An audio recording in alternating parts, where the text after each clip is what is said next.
I hope you all can hear me. If you can't, then you don't know what I'm saying.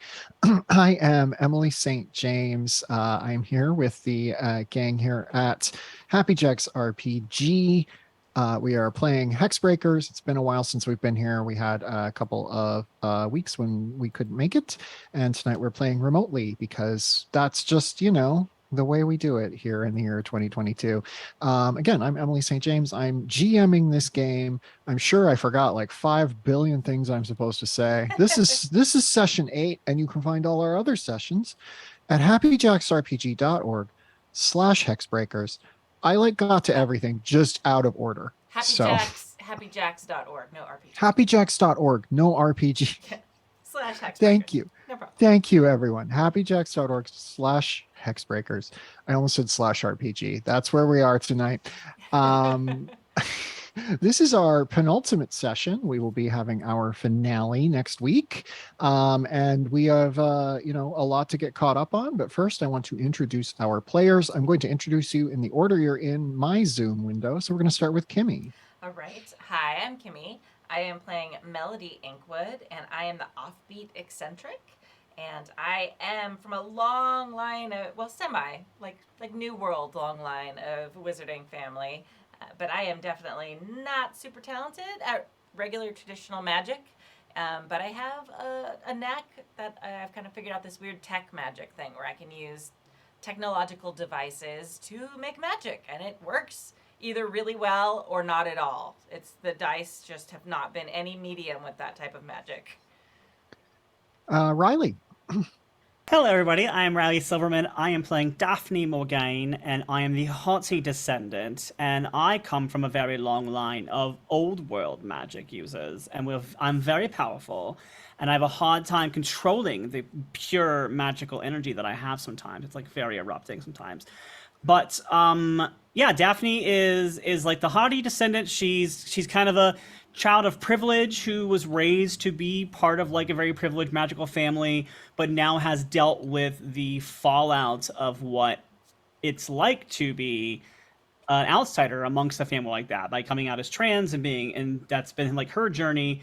And so she is now attending Inkwood instead of the British school where the rest of her family went, and she's kind of had to adjust how she approaches the world and how she treats people based on the way that she was kind of cast out of magical society because of who she was. So Hooray. Joey. Hey everybody, I am Joey, and I am playing the daring athlete Chandler Duke, who is the chosen one. At least that's what his grandmother told him when his parents were getting divorced to make him feel better. Turns out that might actually be the case in some alternate dimension. So that's fun for him. He's pretty solid at magic. The rest of stuff, not so great. He might have had one or too many concussions, but he's getting through. And Adam. Howdy do, everybody. I am Adam, and I am playing Tanager Folsom.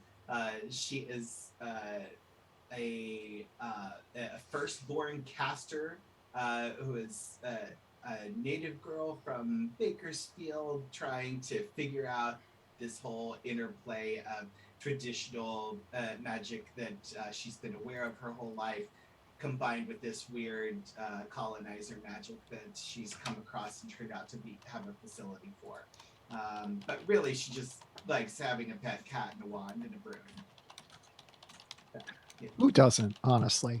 Right. I certainly do. So this is normally where you folks would do a recap, but I'm going to do one because it's been a second. Because not only has it been a second since we've played, it's been a second since we've played these characters. I mean, I've played all of these characters very recently, and that was fun for me. But so a few weeks ago, the school, ISUD, the Inkwood Sanctuary for Universal Development, came under attack while you all were out completing your special mission to build a machine that sort of lets you see, build a build a device that lets you see what's real and what's not, and what belongs to this reality, and so on. You went back to the school. You built yourself like a little hut where you could hide yourself away by using a feature that you covered in like impenetrable vines plans. You talked about what you were going to do, and you ultimately decided to make a break for Lake Elsinore, California, which is, what everybody does. You learn from Caitlin Inkwood that the school was under attack by the Hexbreakers, who were led by the woman whose name I have forgotten and I'm not going to look up, but I will before I have to bring her back in, who was trying to take over the school. Karen Joe. Karen Joe is is in the Hexbreakers. This is like Miriam Oh, something. yeah, I'll look it up while you're. So Marissa rarely. Blanderham. Yes, there we go. Marissa Blanderham. Thank you. So y'all went to Lake Elsinore where you got a hotel room and then created even more of a disturbance, wreaked even more havoc. So you ran off to Wausau, Wisconsin, figuring that you could get the universe that Jeff Stapleton, aka Santa Claus, pulled out of his like weird furnace. While you were there, though, you discovered this strange figure who appeared to be Curtis, the guy who's the mystery that everyone needed to figure out because he was at the center of everything. You went to alternate dimension Wausau, which turned out to just be kids on bikes. You couldn't do magic there. And you ran into Curtis and discovered that Curtis and Michelle were one and the same person. I've just been dead naming Michelle, and I feel terrible about it as a trans person. Um, I'm a jerk. And then in our most immediately previous session, y'all played Michelle.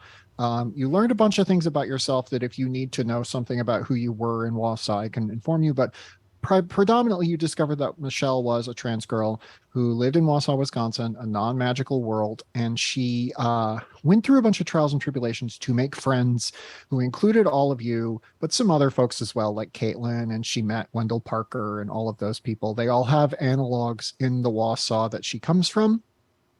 She was caught by her father and sent to military school. She escaped and ran back to the school and went into the shop, and she was stabbed in the neck. But she managed to survive through sheer gender euphoria.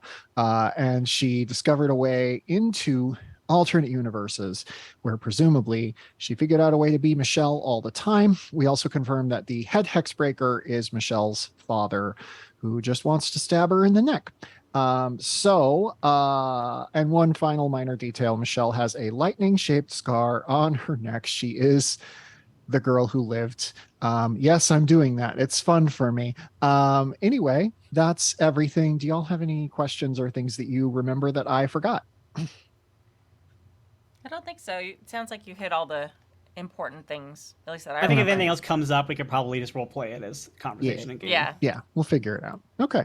So, the one thing I forgot to mention is that as you all seem like you were about to be killed, the sky opened up and Michelle came through, gleaming golden, and she tossed her hair and said, "For God's sake."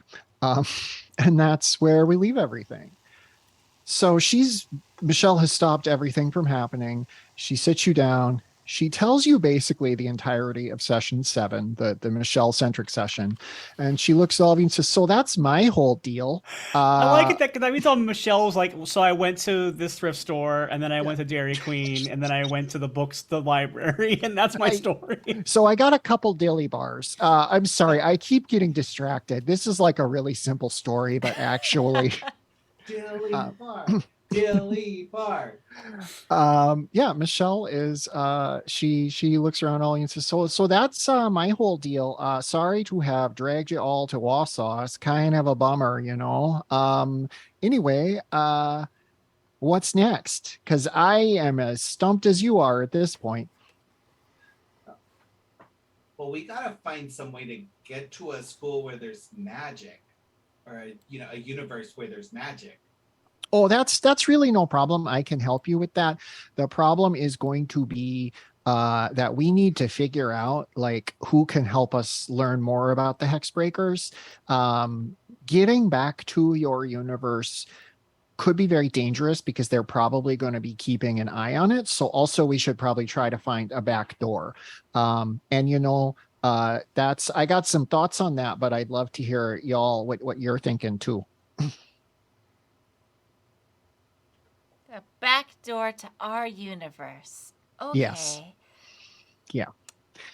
There's a lot of things like interdimensional spaces that function as like gateways between worlds. And once you figure out how to use them, they're fun. There's like a weird one that's like a convenience store, and there's like a big guy that lives there, and there's like a little guy that lives there. And never mind. I think I can help you find one of these, but I am concerned if we don't know more about the Hexbreakers, that we'll be in trouble. I do have a lead. There was a lady, kind of like, smart and real fun, and she was with the Hexbreakers, and then she kind of broke away from them because they didn't like some of the stuff she was doing. So they like transformed her.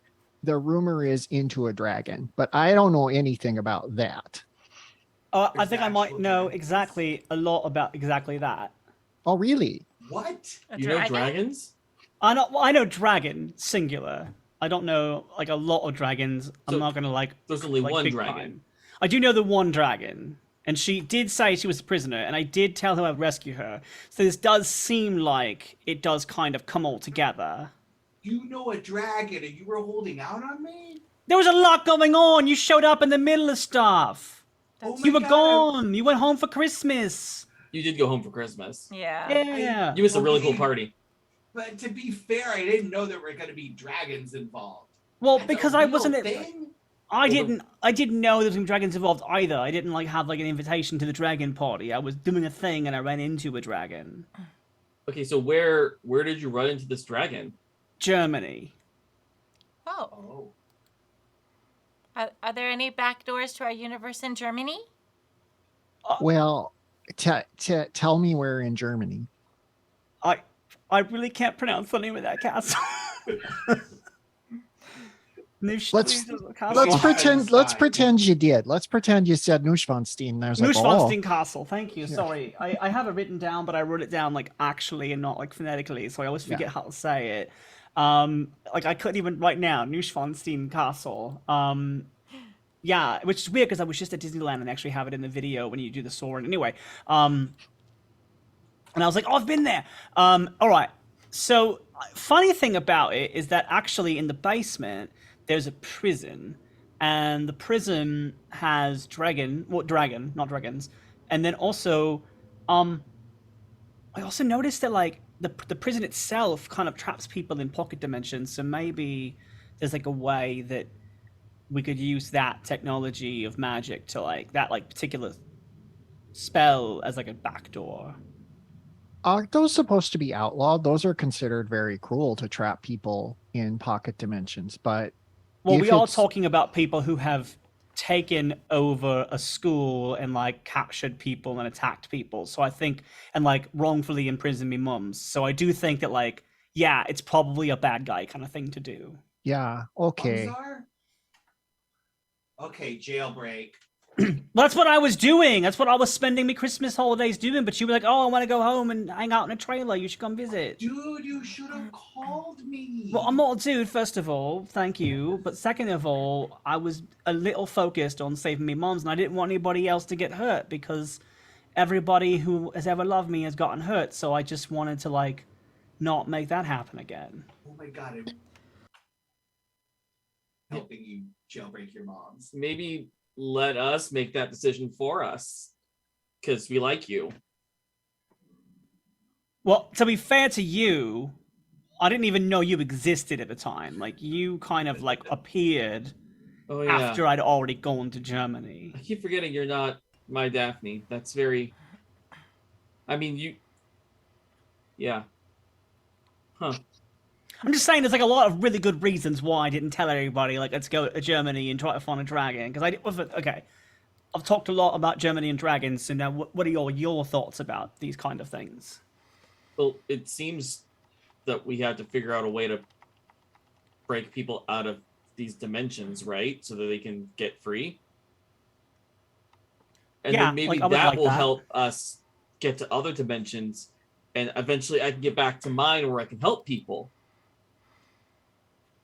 Well, if we Sorry. do, obviously we have to free your moms, but also there might be other people, like the dragon, and then maybe some other people that they've trapped in there that might be able to help us or cause distractions or I don't Oh know, yeah, I'm on board with freeing everybody. Like I don't think anybody who's being captured by the Hexbreakers is probably like deserves to be in prison. So plus I'm just like an abolitionist in general. So I think it's fine if we just break them out. but I'm saying it might help us too because they might then be thankful and try and help us as well. Yeah, that too. I mean, it's a good thing to do, but it's also helpful. Yeah. Yeah. That all sounds fair. You are become aware that Michelle has been like scrolling through like a first generation iPod.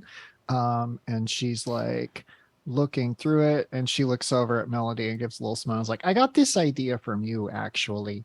And she looks at it and she says, okay, I can get you into that prison, but there's a big catch. Do you want to hear the catch? Probably be useful. Yeah. Yes. The only way to get you in is through pocket dimensions, and y'all are going to be trapped there. If they work like I think they do, you're probably going to struggle to remember why you're there and what you're doing. So here's my recommendation. Magic as we know it won't work there. So you'll have to figure some other form of magic out. And you're going to have to leave yourself some sort of reminder so that you remember who you are and why you're there. Because they're going to make you want to stay there super hard. And I don't know, I think it's really important for you to accomplish this. I have an Yes. idea.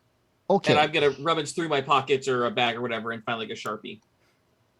Okay. And I'm going to grab, I'm going to have Tanager's arm and write on his arm the Sharpie, here to free Daphne's parents and find dragon, smiley face. This is what we did after my second concussion when I couldn't remember my name for a week.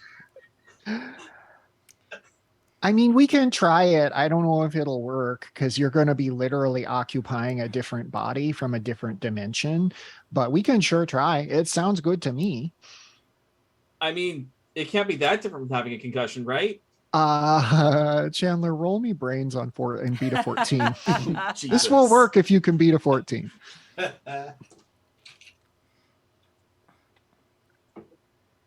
Well, I rolled a 1 on a D4, so we're par for the course for Chandler.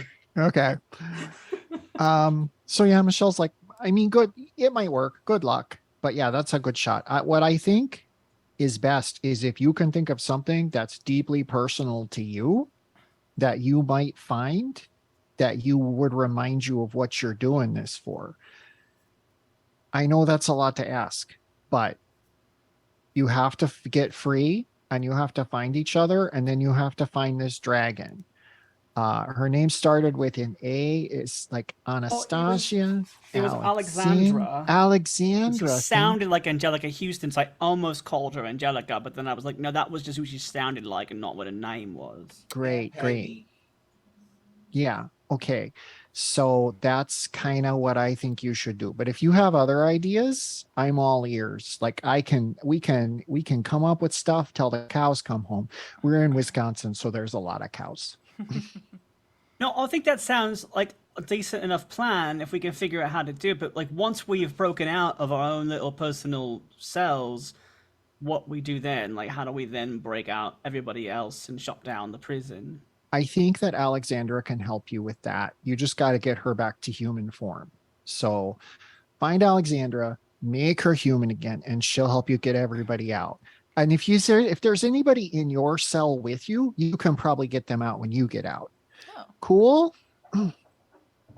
Okay, so is that easy, like turning a dragon back into a human for all you guys? I don't know. Yeah, I don't recall that being done in like recent memory of wizards and witches, honestly. I mean, I've gotten pretty good at transfiguration because of all But classes and stuff. In So I could give times it a like whack. these is when our abilities are really tested. And clearly we've been chosen for something great. So our abilities are going to see us through. Yes, of course. Yeah. How many I- head injuries now? Just to quite. Okay, never mind. I think we can do it. I All mean, right, yeah, I believe in us. yeah, we seem to do really well when we have no other options but to do well. I believe in you too. Okay, so the Hexbreakers are trying to kill me. So I'm going to like lead them on a wild goose chase, and y'all need to go in and deal with this and get Alexandra, and I'll meet you again back at Inkwood, okay? Okay, is Inkwood still there? No, but I'll meet you back there. Oh, okay. I mean, the school is still there, but like everybody's, it being locked down. It's really a bad scene. So, yeah. Wait, Okay. we're meeting you at Inkwood in this reality or in the reality that most of us came from, except for Chandler? We're gonna meet back in that the reality most of you came from. I'm technically occupying the body of me from that reality. It's again, it's really complicated. Gotcha. Yeah. Okay. So I'll meet you back there. And hopefully you will have the information on how we can make all this stop. Good luck. Break. Oh, four. Four hit. Feels like more than that. Like I think it's been 4 just since I've known you, and that's been like a couple of hours. It has been like 3 days. It hasn't even been that long. I think it's only been like I think I came back on New Year's Day, and Yeah. like Yeah. This is like January 2nd. Yeah, you're right. Okay. Cool. All right. So Michelle opens up one of those like sort of gleaming golden portals in the middle of the sky. And through it, Daphne, you would recognize the inky black void of that prison that you were in. So anything you want to do before you step through, the four of you? All right. Uh, I think okay. I think that we should like each come up with our thing and then tell somebody else what our thing is. That way, if one of us gets free, we can maybe try and help the others get free by knowing what the special thing is. Does that make sense? like a constant. Yeah. Like a scuba buddy. That also maybe. I think possibly. What is scuba? It's like a bubble charm, but with an oxygen tank instead of a bubble. Oh, okay, mortal stuff. Got it. Yeah. And you share So- one? Yeah, but yes, I guess with a buddy, a buddy system. Yes. So we each have to think of our special thing to try and get ourselves out of our loop, and then one other person or everybody in the group can know it, and that way we can hopefully help someone else break out if somebody gets stuck. So we're gonna change once we go through there. Think of it like if you got locked in a memory, and then that memory just played over and over and over again, like a dream, and you don't know you know like when you're dreaming and you don't know you're dreaming, and like it feels really real, and like even when things are a little bit unusual, like repeated, like you don't know it unless you're like lucid. It's like that. So we're trying to find a way to make us become lucid in the dream so we can get out of it. Otherwise, we'll just keep repeating it over and over again. Gotcha. Because that's what Alexandra told me, that me moms are living the same day over and over. Like they say, like she said, they kiss me goodbye and they go off and do their thing, and then they wake up and they're back at home again. It's the same morning again. Wow. Oh, that's gotta suck. Yes, well, I've been trying to stop it from happening to them.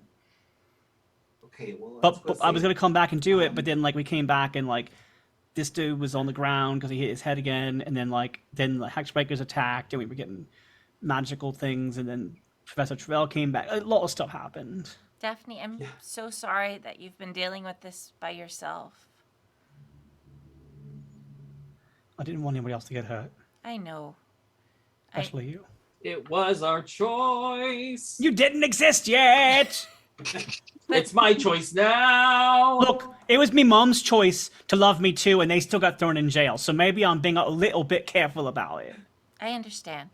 And thank you for caring about us that much. That means a lot. We're gonna be all right, okay? So, look, here's what you gotta do. You gotta find your North Star, right? Your anchor. You gotta find your thing. What's that thing that's gonna bring you back every time? And What's like, yours? For me, it's my mom. I just picture her face, and she's got this thing she does when she smiles and like her left eye squints, and uh, and I just always think of that whenever I see her. And that's my focus, right? That's the thing that keeps me connected to everything that might happen around me. It doesn't matter because I know I can always just think about my mom. And then even if she's not there, even if something were to happen to her, then like I would still know that smile and that like squinty eye thing that she does. And that's what you gotta find. So what's that thing that's like, this is you and this is your thing? What's the thing you care about more than anything in the world? And then I like grab Daphne and Melody's hands and I like put them together and like hold hands, and then I grab and then like I put Chandler's with one of them, and then I put us in a circle, right, holding hands. Okay, now close your eyes, and I just want you to like think and feel like everything around you right now, like feel your toes in your shoes and feel like your hair growing out of your skin, and like, Are we doing a guided meditation? well, kind of, yeah, but it's like way cooler than that because this is medicine. So just like I mean, close your meditation eyes. is medicine, but all right. That's what we call magic. So everybody just focus on that thing, and then you're also focused on the hand that's holding you, right?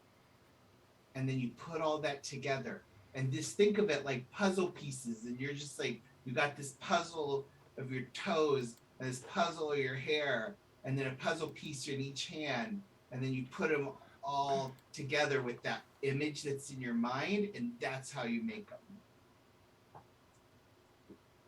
Okay. So it's like Photoshop. Sure. Okay. What's Photoshop? I have no idea. What's a photo? I know what a photo is.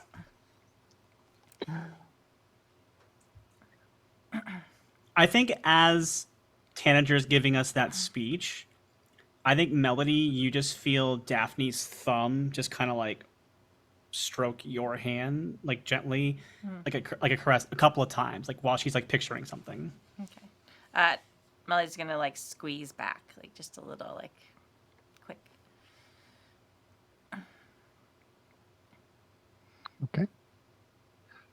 Do y'all have your thoughts? Your happy thoughts? Okay. Michelle gestures to the glowing golden portal because she's been here listening to all of this evidently, and she's like, "Okay, it's it's not the easiest to hold these things open, and it's been a good 5 minutes, so yeah." You're doing Hold a the good door! job, Michelle. Hold the door! Yeah. So you're all stepping through. Cool. Yep. Yeah. As you start to step through, you hear Michelle go, "Oh, what the?" And then you hear gunshots, and the gate shuts like that. You all see, it's like you fall asleep. And we're going to start with Melody. Okay. Melody, you are in a room looking out over a vast city, and there's like little craft flying everywhere. There's like just like everything is gleaming, beautiful, and you are in a room and there are monitors everywhere, just enormous banks of computer monitors, and you have keyboards and you have anything you could possibly want. And there's a tall man with slicked back dark hair and dark sunglasses on around his face, and he says, "Melody, what are you doing? Can you help us find the secret source code?" Yes, I can. Melody, you're the best hacker there's ever been. I am. I You mean, are. yes, I You're the am. best hacker. Yes. Roll me a brains and try and beat 10. Okay. I'm gonna see how much you remember. Oh no. Oh no. Oh, I don't add my magic, do I? No, Okay. Nope.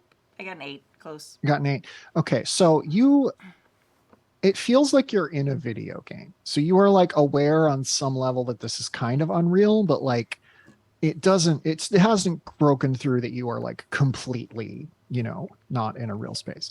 So this guy's okay, we got to get into the mainframe and get the source code because otherwise the machines will have won and we've got to stop the machines from winning. Can you help me break into the source code, Melody? Yes, I can. That Okay. shouldn't be a problem. Okay, I need you to roll brains and beat a 1. Okay. Okay. I got a 10. Oh, amazing. Okay. And so you type on the computer and instantly you can see everything spreading out before you. You see all the machines, you see all of their prototypes. You realize that this is actually a dream, that you are in a world that is not real and the real world is dark and gray. But if you can get out there, you can help fight. And this man, he knows Kung Fu. So he's great and he can help you as well. And we're going to cut over to Daphne. Daphne, you wake up and you are in. First of all, roll me brains. Beat a 10. Can I choose to fail? Yeah, you can choose to fail. I better choose to fail and role play it out. Okay, cool. So you wake up and you are in a beautiful bedroom. It is everything you ever could have wanted. And you look in the mirror and something about you says, this is how you've always wanted to look. And downstairs, you hear a very familiar voice say, Daphne, breakfast. Coming, Mom. And, oh God, I've forgotten their names. Yeah, hang on. One's Bethany. Yeah. Bethany is Bethany Byrne is the birth mother. Oh, sorry, so Ava Morgane's my Morgane mother, and Bethany Byrne is her partner. So Okay, Ava cool. Morgane's my birth mother. But, Okay, great. Yeah. So you trot down the stairs and you see Mama Ava, and she's making some porridge, the best porridge you've ever had in your life. You love her porridge. Who loves porridge? You love this porridge. She's like, oh, Daphne, it's so lovely to see you. And I know today is the day of the big school dance, isn't it? Are you excited? I am. I conjured up a very, very good dress, and I think it's going to look really good. Have you So- decided who you're going with? I know that like 6 or 7 different people asked you to go. I haven't yet. I know that I probably should have picked someone weeks ago. It feels like it was very kind of rude, actually, to make them all wait until the last minute. But I'm Daphne Morgane. I can't just give my hand away to someone. Now listen, I know that Mama Beth got you. Why did I slip into Michelle? Now listen, I know that Mama Beth got you your pills, so make sure that you're on them because being sexually active, and she gets that mom face where she's like, I understand for your age is a thing that happens, but I want you to be careful and I want you to be safe. We don't want you to get pregnant.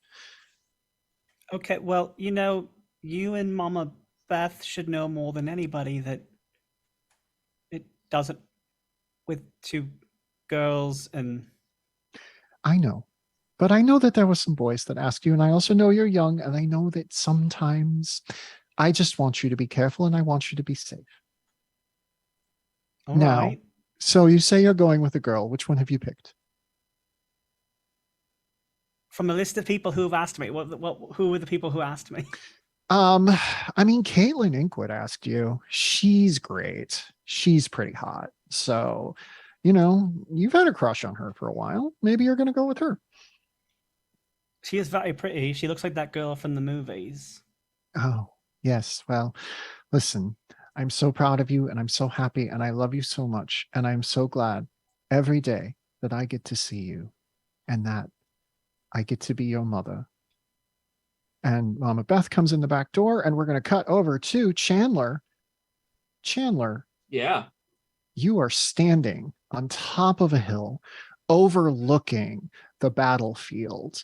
And there's a man here and he says, it's your moment. Now, more than ever, we need you, Chandler. You are the only one who can save the day. Here's your broom and here's your sword. This is the moment you were born for.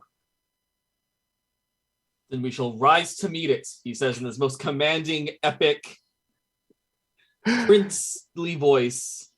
Chandler, I am going to make you roll Yeah. to be the 10 on brains because I want to see what happens. I also want to see what happens. Oh, that fell all the way off. What did you end up? No, it's on the ground. That's a 2. So And he points directly at the center. There is an enormous, it appears to be a demon, just like big hulking red skin, horns coming out of his head. And he's like, that is the Dark One. And you are the only one who can defeat the Dark One. I am Ian McKellen. You must understand that is the Dark Lord Moron. And I expect you to be able to destroy him with your magic and your sword. You are the chosen one, Chandler. Now, go, win, fight. for you and everyone, I go. And I take off on my broom, sword in hand, full on, like, on the broom, sword stretched out, like, ready to spear this demon in his demon. Whatever face. your best stat is, roll that and beat a 1. Oh, all right. Well, I have so many 20s. There we go. Emily's just so tired of us failing every roll. Yeah, I got a 15. Oh, tell me what it looks like when you utterly destroy that demon with 1 stroke. So I fly the broom and manage to leap from the broom right before it collides with the demon, and the broom pierces the demon's chest. And as I leap, I do a backflip, land on its shoulder, and decapitate the demon. And as it falls, I kind of hand on its back, so when it lands, I'm standing on its back, sword like this, and pull the broom out of the demon's chest. Someone goes, hold please, and they snap a photo, and they're going to turn that into a statue someday, that exact pose. And we're going to cut over to Tanager. Tanager, roll me, I'm not going to make you roll brains. Roll me flight plus your magic die and beat a 6. Okay. Magic die is the D4, right? Yes. Oh. And does the magic die explode? Yeah. So that's a 5 on the magic die, 7 on the flight die. Perfect. Do you add them together? I don't. Yeah, 12. Yeah. So you are in a lush green forest and everything is cool and calm, and you can see, like, it appears to be prehistory. It appears to be before the dawn of, like, written text. You see people gathered and they're doing various rituals, playing music and such. And you see a woman. Tell me who the first person who ever told you anything about magic was. Oh. I think it was my auntie. Mhm. Auntie Jana. Okay. This woman looks exactly like your auntie. And she says, Tanager, you are in grave danger. It's good to see you. Good to see you too, Auntie Jana. What are we doing here? I hijacked your simulation and I have taken you back to the dawn of magic itself. There's something you need to see here. I'm not actually Auntie Jana. I am an element within the prison itself who saw within you someone who understands magic from outside the traditional rubric. Whoa, cool. So you're like my Morpheus? I believe that that's a reference Melody would understand, but yes, I am your Morpheus, if you will. Nice. Okay, I am ready. Teach me magic and kung fu. And she gestures to the people sitting in a grove, and she's like, these people invented a form of rituals that would let them disrupt reality. It was a rhythm first. It was a kind of sound wave. It was a kind of light form. And they learned how to manipulate it. But it all started out as being very natural. It all started out as being from the earth. This predates any society, any human interaction that you or I could possibly think of. But here they are, and they're inventing it. So This this is is the like super tradish. yeah, this is the most primal magic. Oh my god, this is so cool. I can feel it like in my bones and stuff. Yeah, yeah. Go over, see what you can learn from them. And remember this. Magic is not just for some people. It is not just for people who can learn all of the right rules. Magic is all around us. Magic always exists, and magic is always part of something. Once you've learned from them, you have to figure out a way out of here. Your friends need you, and I think you may be the only one who can do magic here. Whoa, awesome. Okay. I just like run over to the group. Yeah. Okay. We're going to cut back to Melody. Melody, what are you doing? What are you doing with all this information about the machines? I guess I am spreading it and talking to this person and like trying to share where the information about the machines are, to like help the people in this place that I'm at. Whoa, cool. This is really great, Melody. You did some amazing work. Whoa. Tell me, what was your thing that you had in your brain as something you might be able to remember? It was going to be kind of the first day where we all sat together. And Okay. I know that Chandler wasn't there, but I'm sort of like subbing him in. But like kind of that first day where she remembers like having a group of people that like cared about her and respected her and stuff like that. Mhm. This strange figure with the dark glasses, like, come on, let's go get some lunch. So you go down to like the cafeteria, and as you sit down for lunch with him, and then there's a tall, pale woman with similarly dark glasses. There's a tall, bald black man with similarly dark glasses. And they're just looking at you and looking at how great you are. And you realize you're sitting and like this feels familiar. The way you're sitting right now feels familiar. And for just a second, one of them looks like, I'm just going to say it, an extremely pretty girl. She just looks like someone else entirely, and not Carrie Ann Moss, but and it just, there's something familiar about that. Roll me brains, and this time beat and a 6. Oh, nope, I got a 1. It's so fun being here is the thing. Yeah. and There's they're like, so much tech. It's so nice. and then you hear this sudden like hammering against the wall, and the tall man in the glass, the first tall man that you talked to is like, oh my god, the machines, they're here, we have to beat them back. We're going to cut over to Daphne. Daphne, Mama Beth has come in, and she's like, Daphne, it's so lovely to see you. You're up early today. Is it because of the big dance? Of course it is, Mama Beth. I have to get myself all ready, and I have to Yes. do a lot of rituals to be ready for it. So Now, did you decide to go with Caitlin? Your mama Ava was saying, oh, she had some ideas in her head, but I knew how you felt about Caitlin.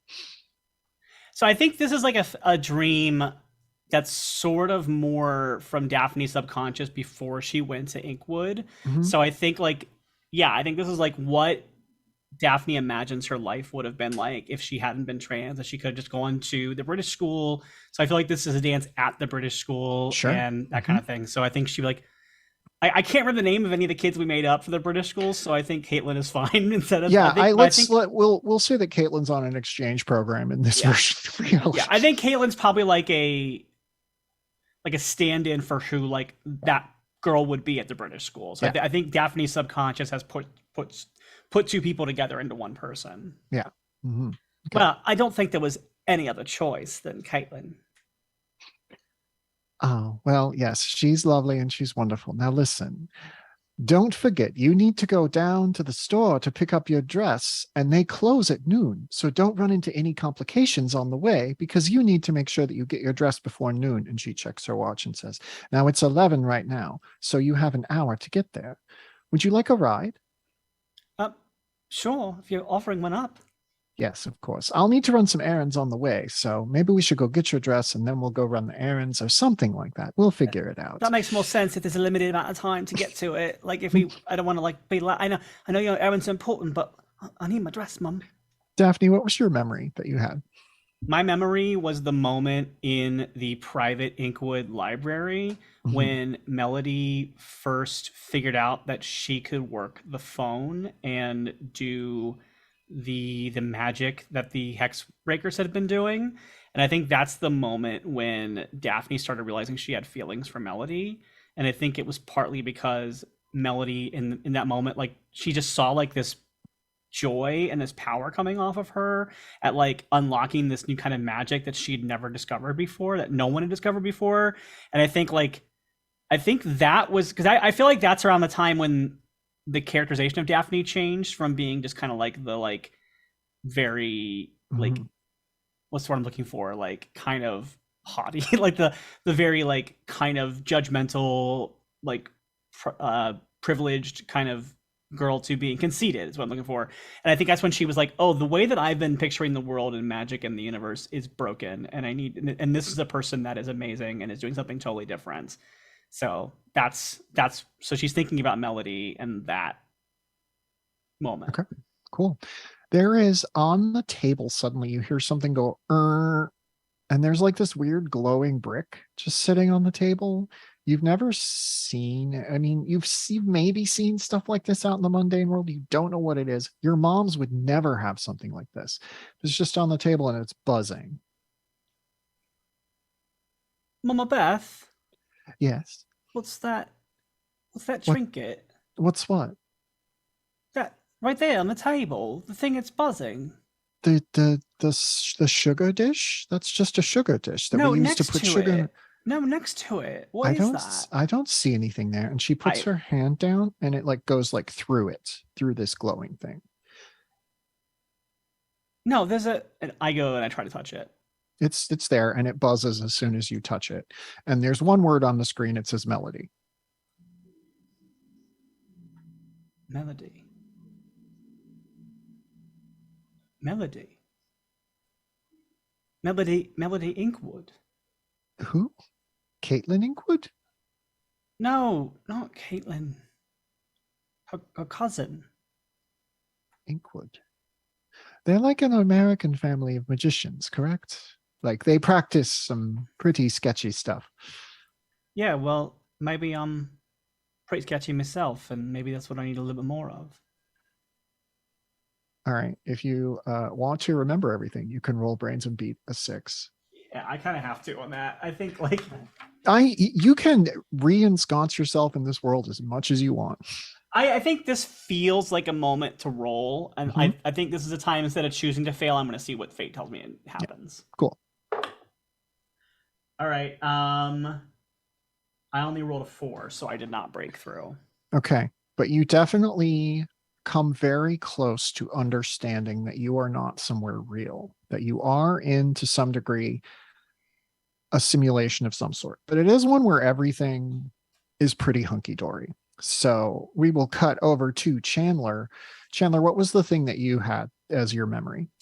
My memory was the last Christmas that I got to spend with both my mom and dad as a family before they divorced. And that memory, and I hadn't really had a great Christmas since then until this most recent Christmas when I got to kind of connect with everybody. And even though they're not my dimension people, they're that camaraderie was something that made him feel similar to that same feeling that he had to that first Christmas. So, or that last Christmas that he spent with his family. So that's where he's at. Yeah. So, the wizard comes down to you and claps you on the back and says, Chandler, my boy, you did such a wonderful job. You defeated evil. You saved us all. And you didn't even have to die doing it. Now, see, that thing you believed that you would have to sacrifice yourself, it just turned out to not be true. Very good for you. Congratulations, capital. Now let us all sing you the song of victory. All, and the entire crowd of people gathered start singing, dashing through the snow in a one-horse open sleigh. O'er the fields we go, laughing all the way. And the wizard points at you to do the ha ha ha. Ha ha ha. Bells on bobtails ring, sneaking spirits bright. What fun it is to glide and sing a sleighing dog tonight. Oh, Chandler Drake, he's our hero man. He proceeds along these lines. He starts like doing the things that the doctor taught him to do to make sure he didn't have another concussion. Like, And you just like something about this song doesn't feel like a victory song. It feels like it's out of place, like it should fit somewhere else. Do you know where it is? Roll me brains and beat a 6. oh Lord. Hey, that's a 4 on the 4. You only got to get 2 more. That's a 1 on the 4. Oh, no. You like, Hey, what you do is you recognize that this is actually the song Jingle Bells, which is usually performed at Christmas. And for some reason, the lyrics are about you. And that seems a little suspicious. You don't like get over the hump. You just like, you get that close. It's like when Elton John changed lyrics of Candle in the Wind for his Diana. Like, well, we have a Right. hero. We have to get his hero song worthy of him. So let's just change the word to Jingle Bells to make it make more sense. this is like 5,000 candles in the wind. And yeah, so the wizard's like, now listen, we will take you back to your place of honor, and we will seat you at the high table, and all will love you and gaze upon you for as long as you would like. You are, after all, the most important hero to have ever lived, the chosen one. Capital C, capital O. That's a lot of pressure, but I'm here to do it. You've already defeated the Dark Lord Moron. You can take it easy from now on. But what am I supposed to do after? I hadn't thought about what comes after the. Huh. Would you like to be the king? Would you like to be the Grand High Wizard? Would you like to quietly retire to the countryside and marry the person of your choice?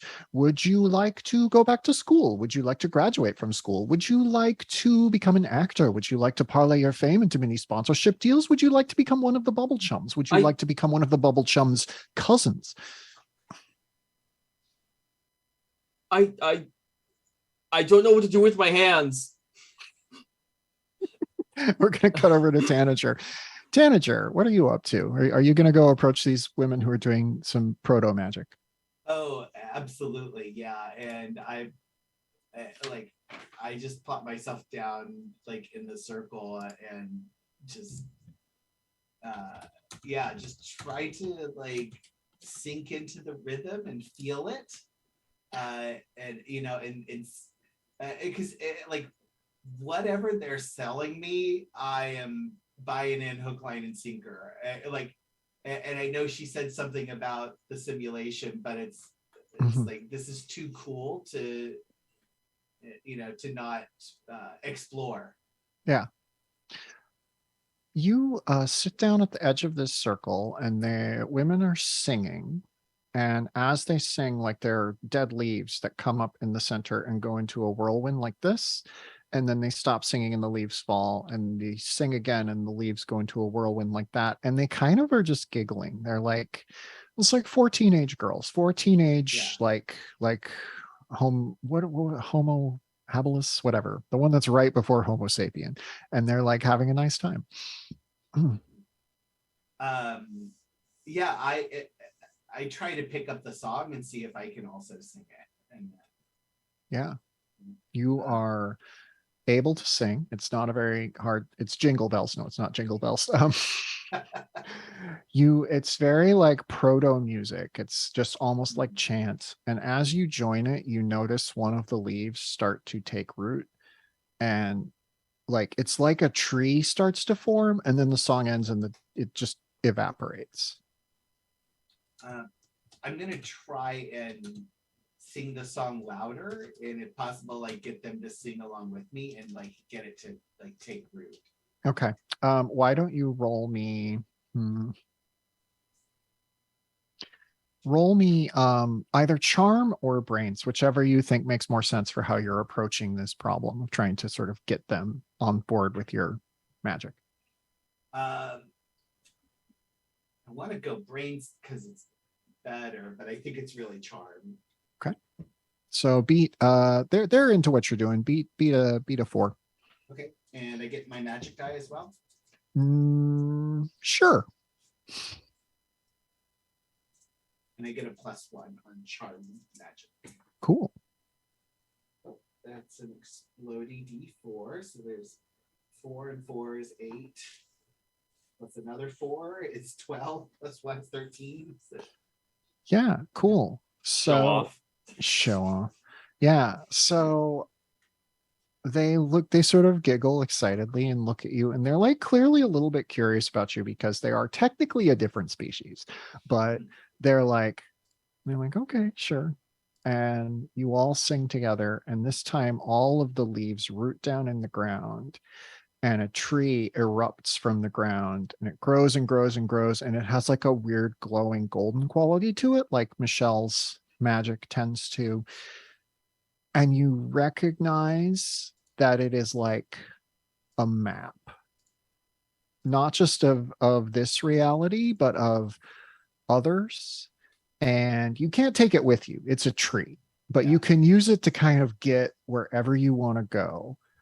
And this is when you realize you are not in the prison. You are literally in the distant past. Oh wow. Did my cell phone make the trip with me? Sure. Everything you had on you is with you. In fact, Chandler wrote on your arm, right? Yeah. Mm-hmm. In fact, you look at your arm and it's still written there. Oh, nice. I'm going to take a picture of the tree. Okay. Okay. And then can I see any person on the tree? Is there something that guides me? Is it just like words or symbols or just feelings? It's kind of just feelings. It's like if you are thinking about a person, you can get to them. And so taking a picture of it, you're mostly just going to have a picture of a really cool tree that glows golden. But yeah, like if you like touch the tree, you can kind of like understand how everything fits together. Okay, cool. So I want to focus on the tree, and then I'm torn. Like Daphne is more powerful magic, but Melody is more with the like weird breaking the rules stuff. I think I'm gonna try and focus on Melody and get to Melody. Okay. Before you do that, roll me brains and just tell me what you get. Okay. 4, which Okay. is apparently my number tonight. Okay. So you spend enough time touching the tree that from now on, when you like roll to like locate something in the multiverse, figure out what's wrong with the multiverse, you will add a +2 automatically. So that's a thing that will be helpful. Just I guess write that down somewhere because I will inevitably forget. Yeah. So you're gonna focus on Melody, and you are like Melody is in like one of the Matrix movies. It's very strange. But yeah, you can see her. She's sitting there with Neo and Trinity and Morpheus, and they're just like having lunch, except there are robots about to come through the wall.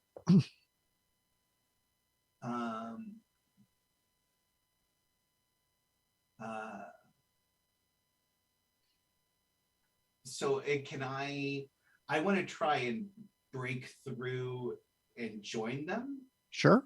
That's So- yeah, you don't have to roll even to do that. You can just pop into her reality. You're going to leave all of this behind. You can't get back to it, but you can pop through to Melody's reality.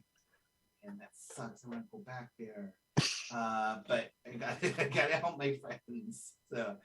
Um, so I just bust through and I'm like, Melody, there's robots coming, and I saw a tree and I know how to get through the multiverse.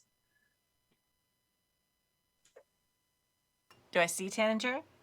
Yes, you see Okay. Tanager, even as the door to the cafeteria swings open, and a guy with like a wire coming around the back, and he's got these glasses on, comes in and says, Ms. Inkwood,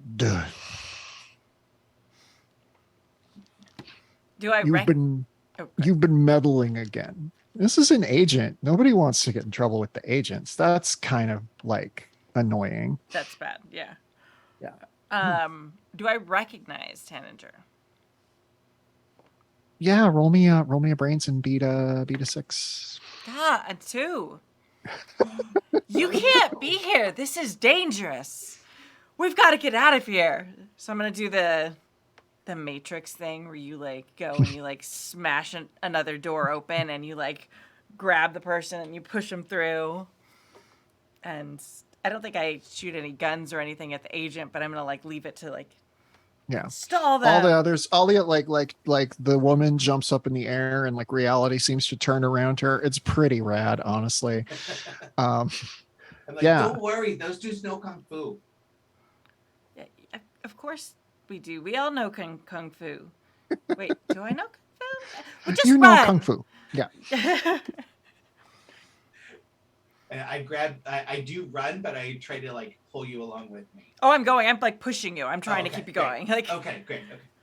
I wasn't sure if you were trying to get us both out of there or trying to push me out of there. Yeah. Okay. Gotcha. Yeah. So as I go through the door, I try to focus on Melody and try and see if I can find a way to get to Melody. Too bad we didn't all share our memories before we left, huh? Sorry. Michelle's Okay. getting a little bit testy about the door. Yeah, that's true. Yeah. Tell me what you think Tanager's number one memory of Melody is. Of Melody or Daphne? Of Melody. You had mentioned you'd said Melody earlier. I'm gonna, if you want to break through to another reality, you can, but I'm gonna make you work for it. So Oh yeah. Now that I've got Melody, I want to try and bring both of us. Got to it. where Daphne is. Cool. I think you accidentally said Melody, and I think that's why we got confused. Yeah. Oh, Yeah. okay. Yes. Yeah. That's my intention, is to try and get us to where Daphne is now, but keeping Melody and I together. You, I will say two things that you are aware of. One is that you can do magic here, but you can't do the magic that you learn at school. You can just do very raw brute force nature magic, basically, that like the stuff you saw the girls practicing. Okay. And you also are vaguely aware that what is happening here is constantly trying to make you think that this is where you belong and this is how it's always been.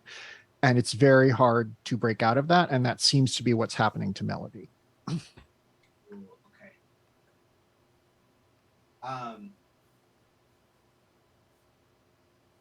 Let's see.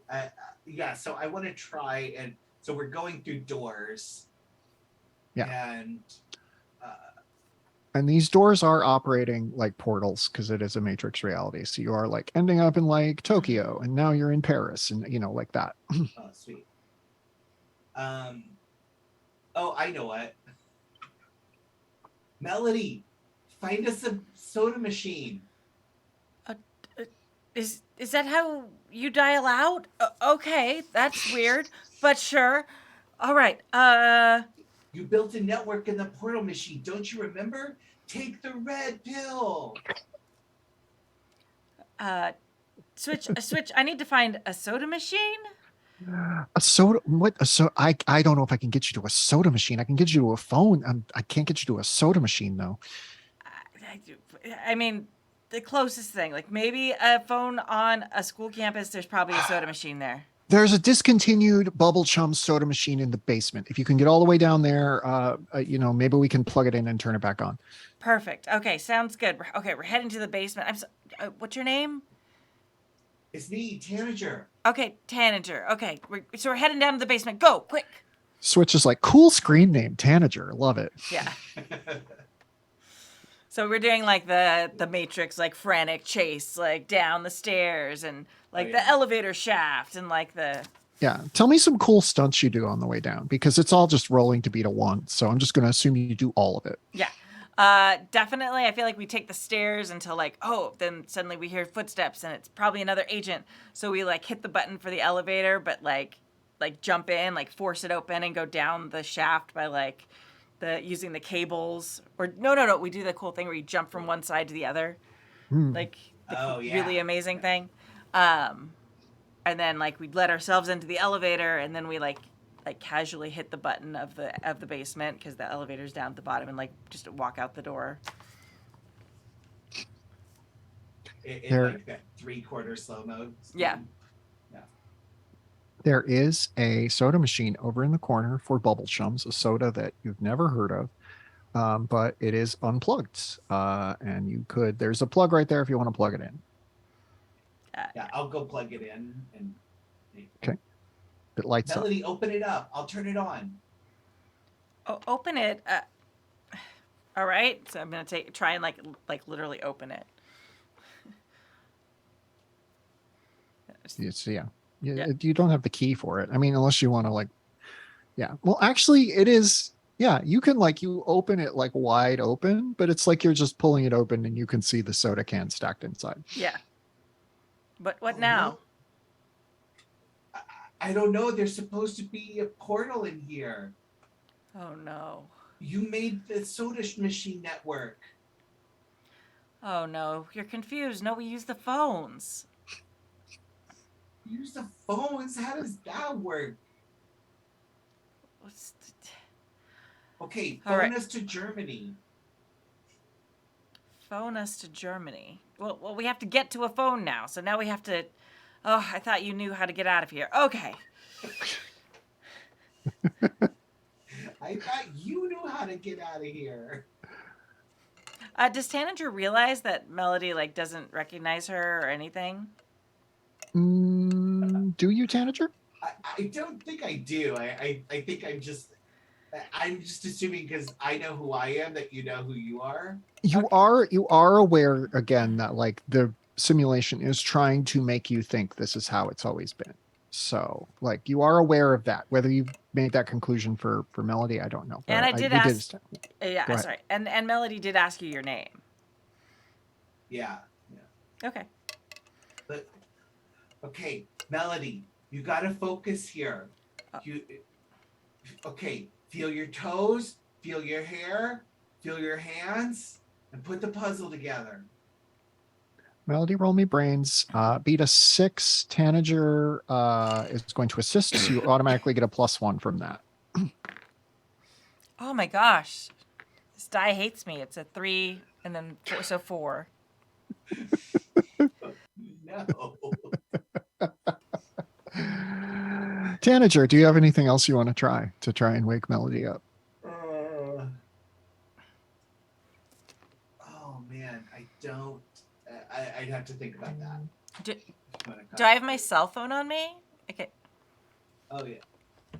You have if you want there to be a phone, there's a phone there. Oh, I have my cell phone. Yeah, you do. So yeah, I pull out my cell phone and I show a picture of me and Melody and Daphne and Chandler. Do you remember this at the school? This is us. No, this is tricks. This is more. You must be with the agents trying to convince me something that's not real. I'm not with the agents. I'm trying to break you out of the Matrix. I'm already out of the Matrix. That's why I need to get to the phone. Switch, who's still listening, is technically right now we're in the Matrix, but yeah, we need to get you out of the Yeah. Thank you, Switch. Thank you. That's helpful. maybe that's why it doesn't work, because we're in the matrix, so we can only go somewhere in the matrix, and your machine thing doesn't work in the matrix. Oh my god, this is so confusing. I'm gonna try and do a magic spell to clear her mind. Okay, sure. Tell me exactly what it is you're trying to do. I feel like this this is maybe something that we learned in Defense Against Malicious Magic class Sure. of how to shield your mind against intruding control. Hmm. And it's sort of like the opposite of like using magic to erase somebody's memory, or sort of like restoring them. Cool. Yeah, so this could happen, but not naturally. That's a 6. 6. So beat a 7. I think roll me charm. Charm plus magic die. Beat a 7.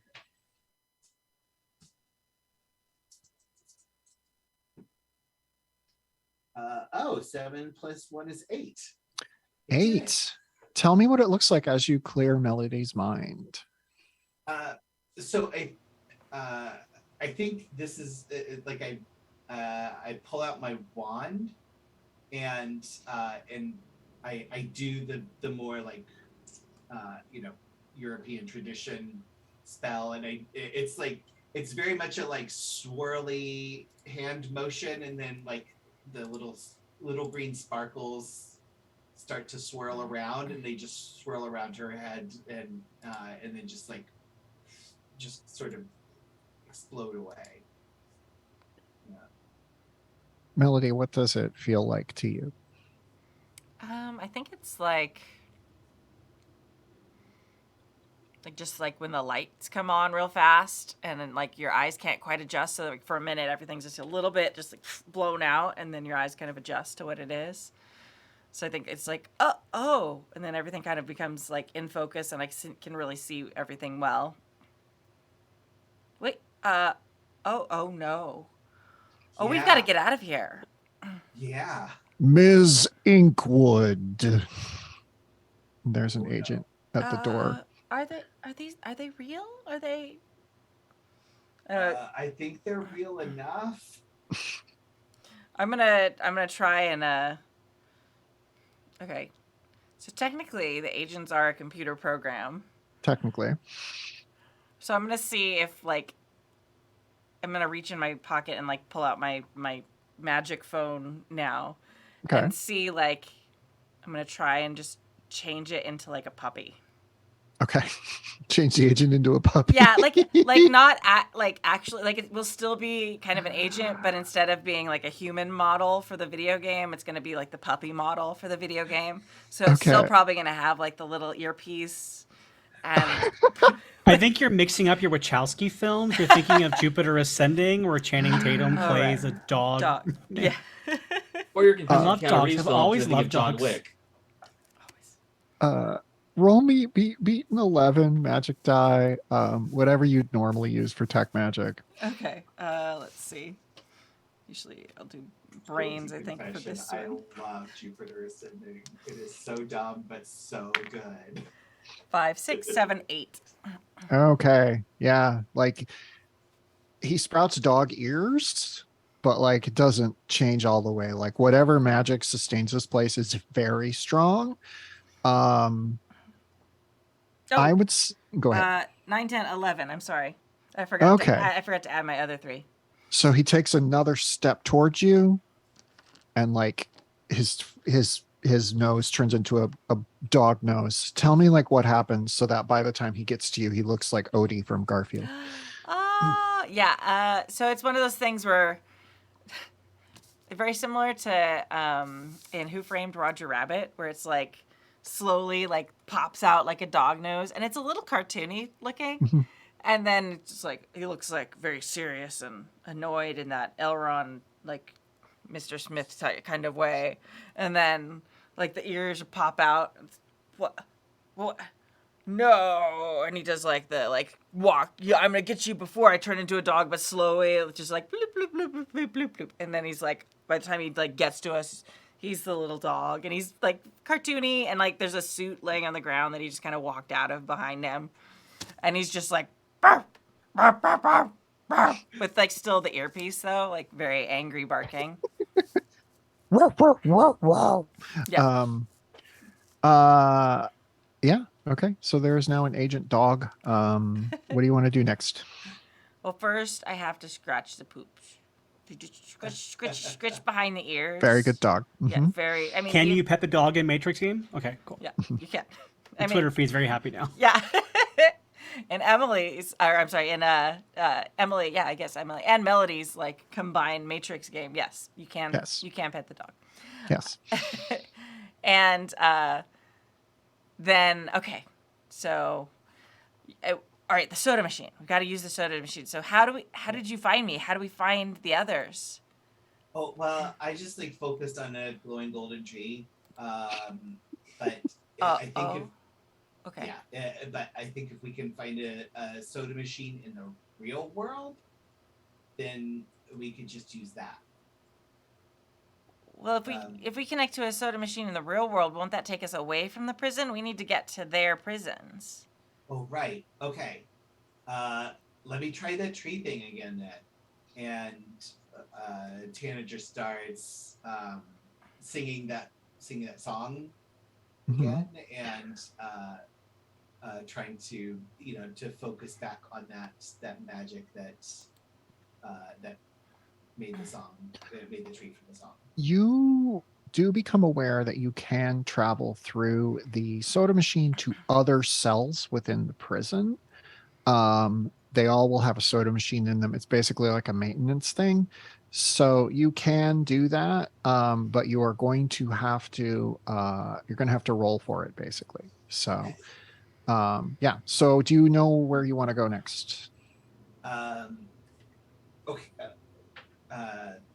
Melody, where would Daphne be? Oh, I think.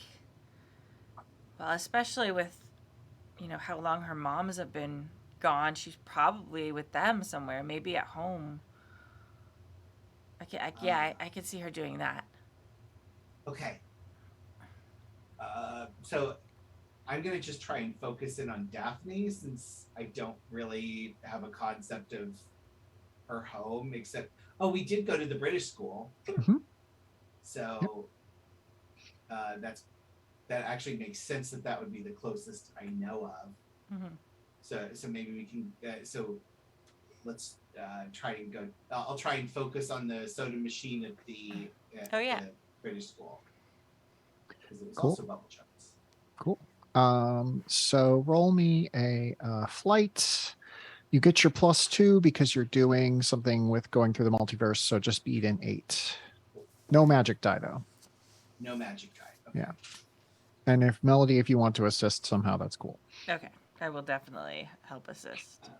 I'm okay though. I rolled an 8. Okay. So Okay. would be 10. Yeah. Great. So yeah, you find yourself in the pathway between worlds, and where normally the soda machine network takes you all around the world. This one is like you can see it just is like a single stop everywhere because each of them is to the one soda machine in each cell. Yeah, you become aware that you are also here with one of the bubble chums themselves. WizKid is here, and he looks at you and says, "Whoa, hey kids, how you doing? You found your way in here. Yeah, hi, WizKid. Hey, you kids are pretty smart. I'm pretty impressed by you. Here's a free bubble chums button. Oh, thank you. What are you doing here? Just some maintenance, just making sure everything's working right. We live in the world between worlds. Woo, kind of crazy. Can I help you with anything? We're trying to find our friend. Right. Which one? Daphne or Chandler or Dante? Well, we were looking for Daphne, but if you know where Chandler or Dante are, that's awesome too. Well, I know where Chandler is. I think Dante doesn't exist anymore, which seems kind of crappy. But you know what? That's fine. But yeah, we can work on that later. Chandler is right over there.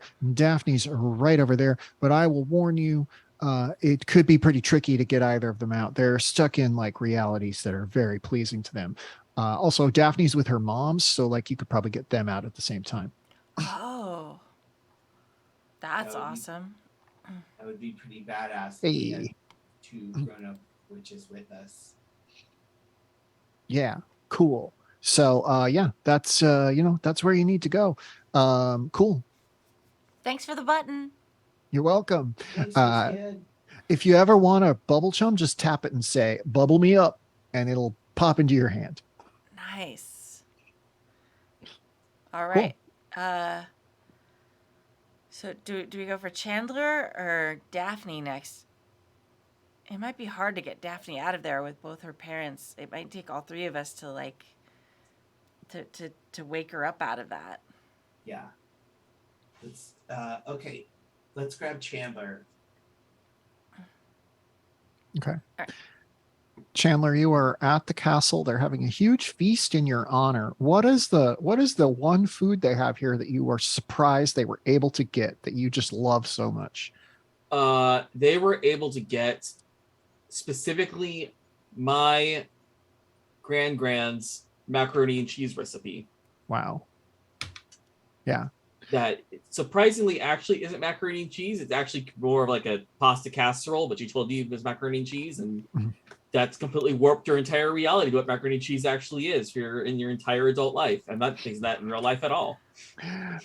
Melody and Tanager, you pop into the back of this massive throne room that is full of people, and you can kind of see up ahead that someone's up on the dais, and all of the people are singing, "We love Chandler Duke.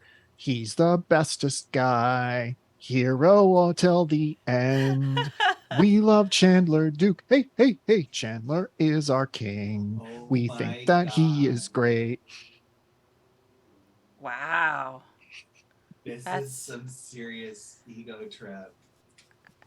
wow. Okay. Well, I didn't even recognize you, so he might not even recognize us when we go up there. So we need to find a way to really get his attention. Okay. How do we do that?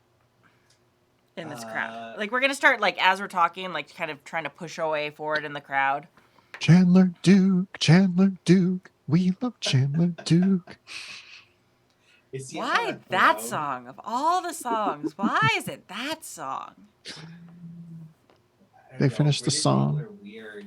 They finish the song and pivot to Chandler Duke, Chandler Duke. He's so great. I didn't realize Chandler liked Christmas music so much. I didn't think anybody liked Christmas music this much. Someone did, and it's your GM. All right, so we're like pushing our way forward in the crowd. Yep. Um, Nobody's quite resisting you, but like they're like it's you don't have to like fight, but it is definitely like people are starting to become aware of your presence. Okay. Is it like good or bad? You get the sense that it could turn bad very quickly, but so far they're just enjoying singing to their new king, Chandler Duke. Okay. I don't think they like that we're here, Taninger. Yeah. If it's like maybe these are the like agents in this world. There is suddenly this tall man in a blue wizard cloak and like a hat stands up and says, "Silence! There are intruders in this room who have come to assassinate the king. I am looking for a young woman with a strange glowing box and a young person who clearly knows more about magic than they are letting on." Melody immediately like pockets her phone. Oh man, who would that be? That sounds We very love Chandler unsafe. Duke. Assassinate me? That seems preposterous. I was able to take out the evil one, the Dark Lord Moron. No one can take on me or take me on. Oh wow. Yeah. Promise me we are never gonna let him live this down. That will, if we live through this, that is a promise. No one could hurt Chandler. He's too amazing. And hot. Both of you roll me charm and beat a 4. I think this is going to work, but I just want to see what happens. Oh dear. It's gonna be great. Oh, I got a 5. I got a 4. Okay. Exactly 4. Everyone is kind of like, they look at you and they're clearly on the edge and they're like,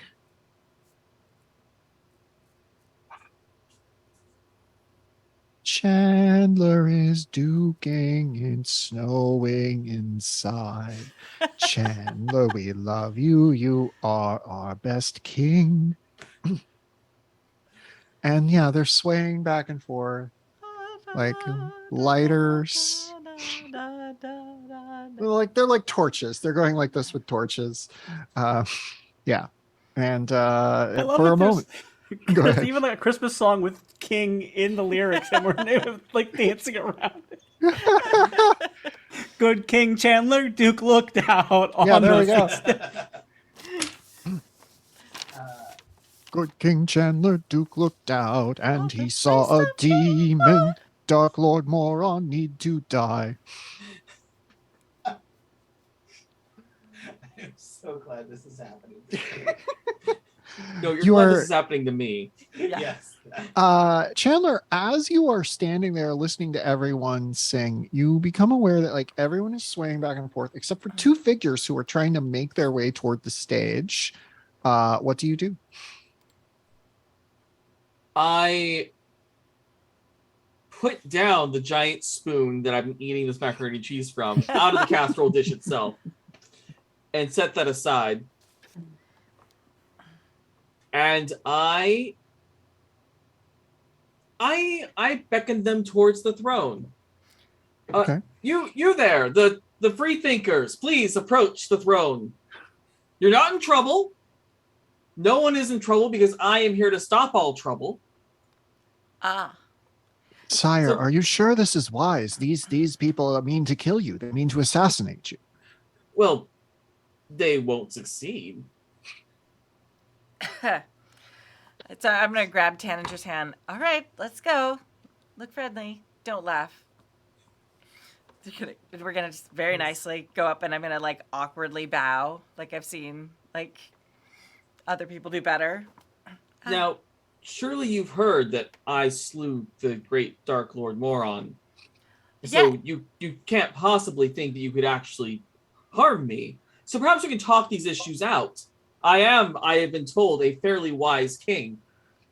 We don't want to hurt you. No. Yeah. Well, that's good. Yes. Have you had any macaroni and cheese? And he gestures at you with a giant spoon. Oh. Macaroni and cheese? We actually we came because we really care about you, and we want to know more about you. Oh, lovely. Maybe you can help me make some decisions. Yes, we might be good about that. Do you like soda machines? I hadn't really thought about it. I have a contract to be a bubble chum. Oh, yeah, yes. Bubble chum is excellent. Oh, in fact, I have this really here. You should wear this button for a moment. All right. Yes, I appreciate your gift. That's most kind. Double tap on it.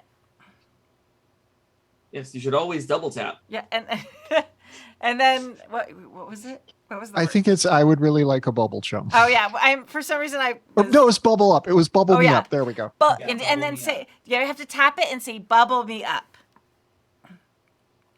Strange customs where you're from, but I will gladly do as you say.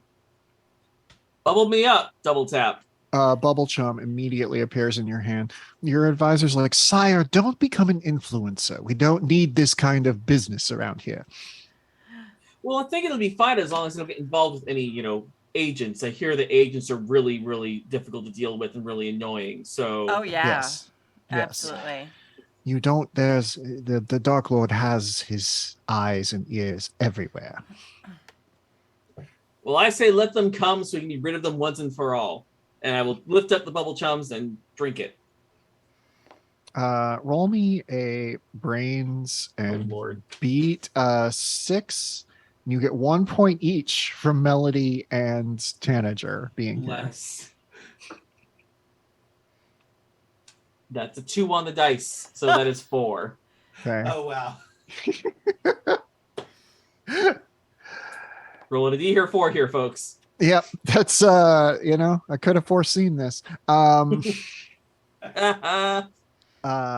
So Melody, Tanager, what do you want to do? Because the advisor is looking at you very curiously, but like is not yet like moving to have you destroyed.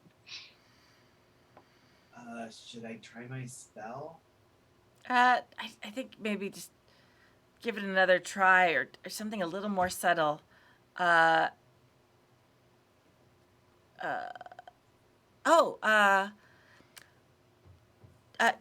Sire, one of the things that I heard that might be true, and I just, if you could like confirm this for me, was that you actually built your own obstacle courses to perfect your fighting technique.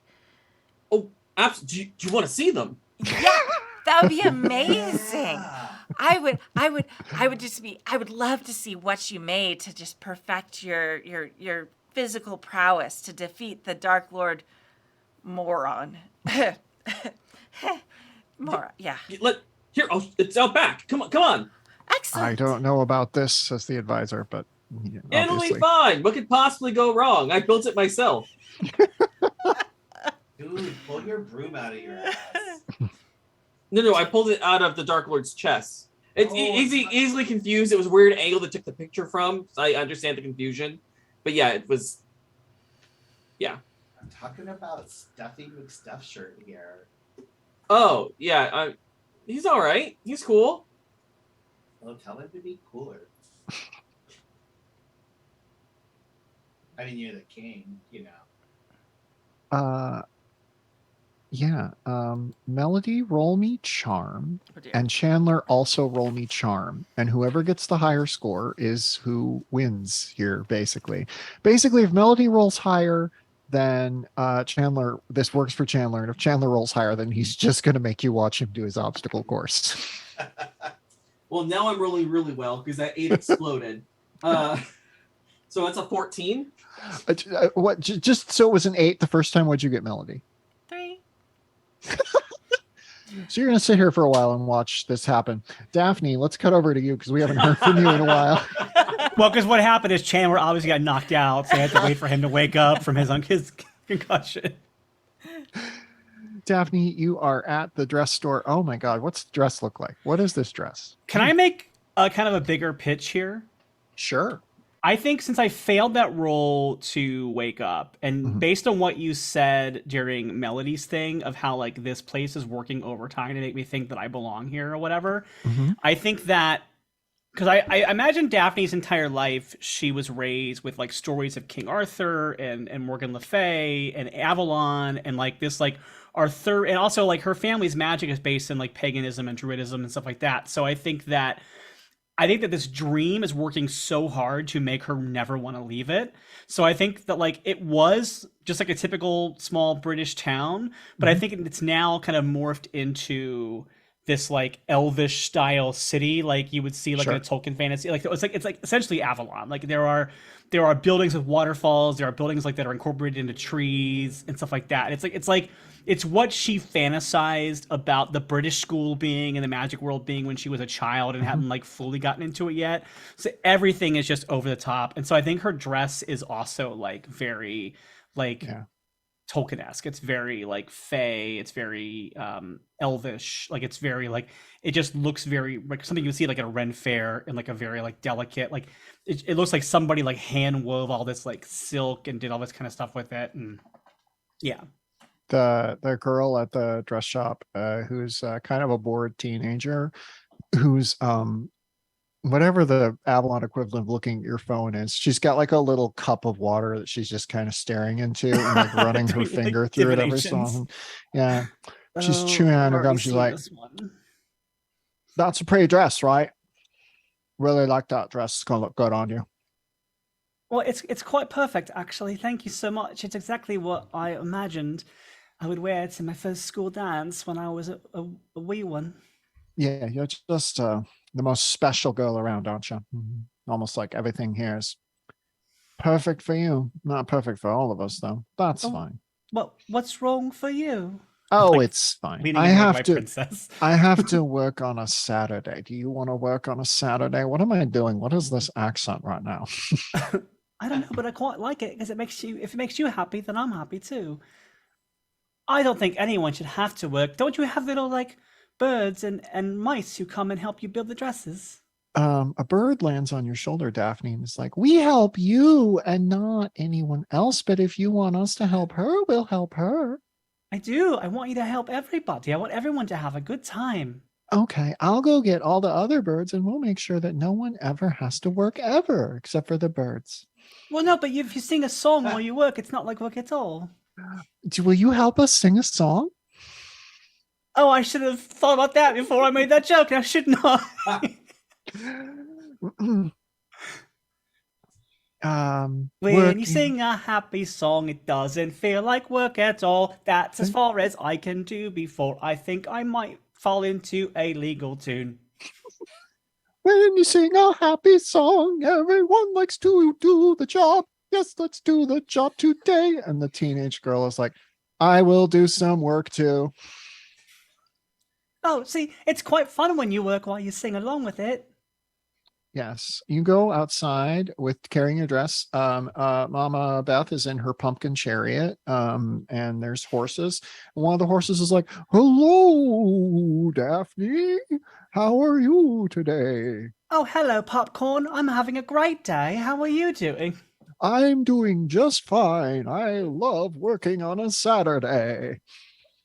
Oh, I didn't realize that you had like a concept of weeks and days. This is quite interesting to learn about. Everyone here is sentient, so we all understand the passage of time. I believe I had a thought at one point about workers' rights and what that means, but I can't quite place it. Oh, Yeah, I met a man, well, not quite a horse, but a unicorn. He looked quite like you, and he was very concerned about making sure that everybody had fair work treatment. that sounds a lot like my co-horse here, Horse Mike. I'm turning into Oliver. Hello, I want some more. I want some more horses that are not working. Yes. I just never want this scene to end.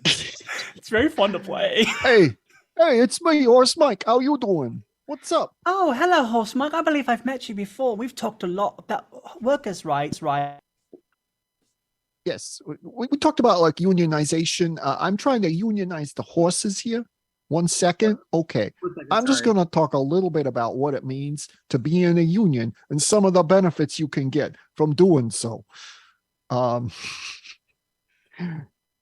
Okay, no, that's fine. We're going to cut over to the other scene right now. We're just going to assume that you're having a long conversation about workers' rights. What's going on back in Chandler world with all you three? Chandler wakes up from his concussion. Yeah. That's sort of honestly what Melody was hoping for. Yeah. Because the chances of it happening are fairly high, at least in our reality. So she figures, okay, if he gets knocked out, maybe he can come to and remember things. Chandler, I'm going to let you decide, did that work? I think it worked well enough that if Tanager wanted to try her spell now, it would probably have a better effect than if it had before. He's disoriented, but it's familiar. So it kind of like it jostled things a little bit. So not everything is cemented in this reality as it was. So I'm gonna say yes-ish. Okay. Tanager, if you want to do your spell, beat a 7. I believe we said that was on brains. Beat a 7, you get to roll your magic die. You get 1 from Melody being there to help you. Okay.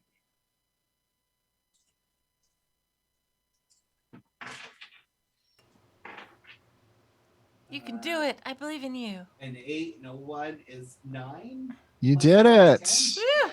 Yay. The green sparks fly out, surround you. Chandler, what's it like as you realize that you are in a simulation designed to make you so happy you'll never want to leave, and B, that simulation is all about how you're great. And your friends have just seen this. Hey, buddy. Okay, so I didn't design any of like this. Oh no, of course not. No. Okay, because like, yeah, I mean you know I'm the chosen one, but I'm not like the chosen one. Like this is a lot of pressure. Yeah, it is. It's a prison. It's designed by bad people. Don't worry about it. But we have to hurry. We have to find Daphne now. Okay, I didn't like do anything dumb, right? Well, I mean, depends on your definition of dumb. I mean, You defeated. no, not at all. No. Like, you didn't do anything dumb. No, you're a hero. You did really great things.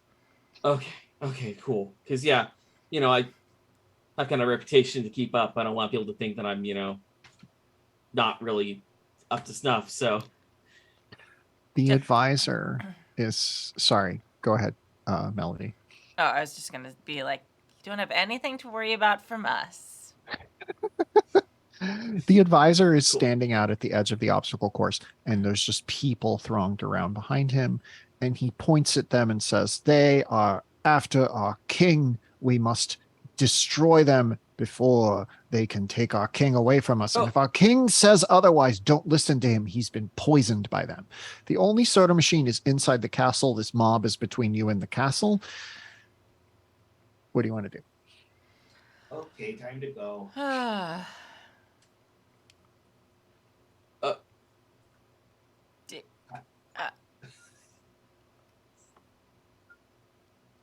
yes, he's right. What? I'm brainwashed, and you shouldn't listen to anything I say. So you should stay here and not let us in the castle. Don't listen to him, fools. Roll me charm and just like beat a 2. Honestly, these people are like very into their king. That's a 4. So. Okay, yeah. So everyone kind of like is like, so we don't. Everyone goes, we don't. And then there's like a hallway parts for you, and the advisor is screaming and yelling and just yelling epithets. And it's like, "Fools, gadzooks, gobbledygook," and like, but there's a pathway, straight pathway into the castle, and of course you know where the Bubble Chum soda machine is. Let's go for it. Like, right. Run! Melody tries to run like she could in her cool Matrix reality, but it doesn't work. And we're gonna cut back to Daphne, where Daphne and Horse Mike have just wrapped up an amazing musical number about seizing the means of production. It was really good. It was really awesome. Yeah, it's, Was it called Seize the Hay? Yes. Yes, it was. Thank you. Yeah. It was really good. I wish you all could have seen it, but we cut away because my mic popped out, so we didn't get to hear any of it. Yeah, that was a good little song we wrote. My favorite part was when I went union like that. I didn't know I could hit a note that high, but I could. It was quite great. I love learning more about how to be a union member. So you're like a princess or something, right? I think that's what's happening now, yeah. That's cool. That's good. So it hasn't always been happening. Like, you'd think that reality would be kind of consistent. Well, why wouldn't it? You know, magic is magic, and so sometimes you become a princess. Yeah, okay, cool, great.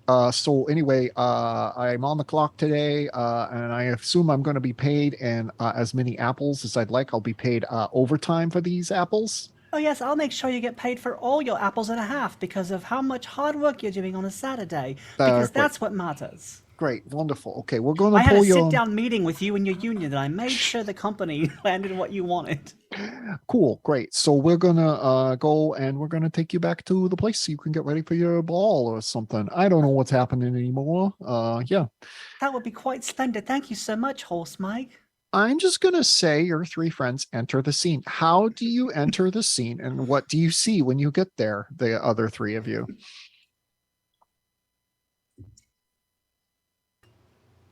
Is this are the animals like cartoon like or is this live action? I'm gonna leave that up to you, Daphne. I think the animals themselves are animated. I think it's. I'm trying to think. No, I think it's probably more like Enchanted. I think it's probably like real animals that have like got that I'm like speaking with and stuff like that. Yeah, okay. Yeah. I still don't know how I want to enter. Everyone's all winded from the musical number they just did, so you got a lot of people who are taking 5 that are kind of like just like getting some water and I feel like taking a break. yeah, I feel like we just like burst in like it's in some weird awkward way. Like we were still being chased, so we just kind of tumbled through, and we all just arrive and like do the thing where you like bump up and run into each other, and when someone in the front stops. Oh dear, there are strangers from another place here. Daphne? We found you. I'm sorry, I don't know who you are. I'm Daphne Morgan. I'm Princess Daphne Morgaine. Princess Daphne Morgaine? Okay, Daphne, how many fingers do you see? 2. All right, she's good. No, no, she's not. Daphne, are you okay? Where are your moms? Oh, well, my mom Bethany is right here. She brought me down to Hello. the shop. Hello. I'm the Queen Bethany. How are you? I'm fine. Oh, that's fun. I was a king where I was from. Oh, that's wonderful. Oh, Did they wow. sing lovely songs to you? Kinda? Good. Wonderful. Go ahead, dear. Continue talking with Oh. your friends. I didn't know these people. Okay, they're my friends now. Hello, Well, they're friends. your age. I just assume everyone wants to be your friend, my dear. You're so popular. Thank you. I am quite popular. I do want to be your friend. Oh, So- that's lovely. What are you getting the dress for? There's a dance at the school tonight, and I'm going. I'm very popular, so. Oh, that's wonderful. Who are you going with? There's a very lovely girl who's asked me. Her name is Caitlin. Oh. And so I think our families, but you know, you ever have that feeling like it's not true love and you have that like longing in your heart, but you don't know why? I have that. Oh. I had sang a song about it earlier. I stood out, I think they call it an I Want song, and I sang it. Oh, that's nice. Okay. So you're going to dance with Caitlin. Here's a That's question for you, Emily. cool. If Melody is my memory, does seeing Melody do anything for me? Like, if seeing her, does that make me roll anything, or am I still super locked into this fantasy? I'm leaving that up to you. Do you want to roll? I think I want to roll for it because I Okay. do think that having the exact person that is my memory show up, I think would do something. Roll brains and beat it too. I think especially after she's looks very hurt from what Yeah. I just said. Yeah.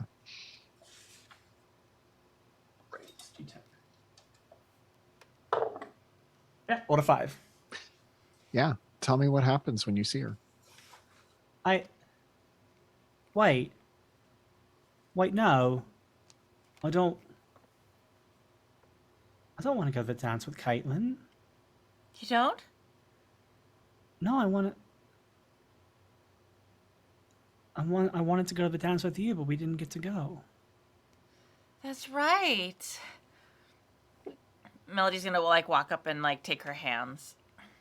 you asked me, and I think you only asked me because you felt bad for me, but it made me really happy. And then the more we were talking and the more we were hanging out, the more I like really wanted to go with you. But then we got back and it was too late. Yeah, I really wanted to go with you too, but we were kind of busy saving the world together, which I think probably was more important, although not as much fun. I've had a lot of fun with you. I've had fun too. But we have to get out of here. This is not real. This is. Do you remember the prison where your moms were? No, my mom's not in prison. They're right here. They're Yes, I'm not in prison at all. That's very strange of you to say. I'm Why? right here. Right. Was I queen this morning? no. Wait, Mama Beth. I don't think you were. You are in prison. I came to rescue you. Yeah. Roll me charm. This is your mom, so it's not going to be that hard, but roll beat a 4. Okay. Yeah, that's a 9. Tell me what you say to her. What's a memory you have with her that you convince her with? You were the first person I told Told? that I was wrong. That I've been made wrong. No. But how could you have ever thought you were made wrong? My goodness. Daphne, you're a lovely daughter. You always have been. Well, you say that, but some of the other Morganes didn't agree. Because you weren't a Yes. Morgane, you were a Burn, so you were more open to it. And you and Mama Ava had already dealt with so much together. Yes. And you're the gentle one, you know, you're softer than she is. Why would she be making me porridge? Mama Ava hates to cook. Well, I think they kicked her out of the Hexbreakers. They told her she wasn't welcome anymore because we thought you should be you. You were Hexbreakers. Oh, your mother was. I thought it was like a secret society or something. I thought they just got together down at the lodge and had a couple drinks, but I think they were manipulating time and space, perhaps. I'm not sure. They've done horrible things to people I care about. They Yeah. hurt a friend. They tried to kill a friend of mine. They tried to kill us. Yeah, they kicked us out after they kicked your mother out after we accepted you.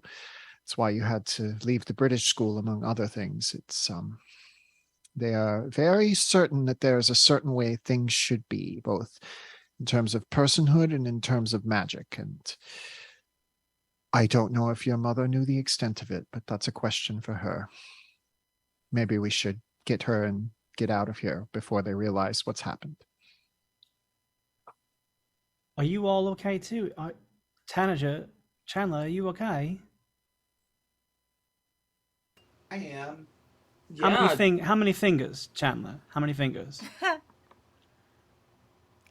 He, 3. yeah. He, Okay. Okay. There was a bit of a delay there, but that doesn't actually tell me anything. So Well, I got hit in the head. Yeah.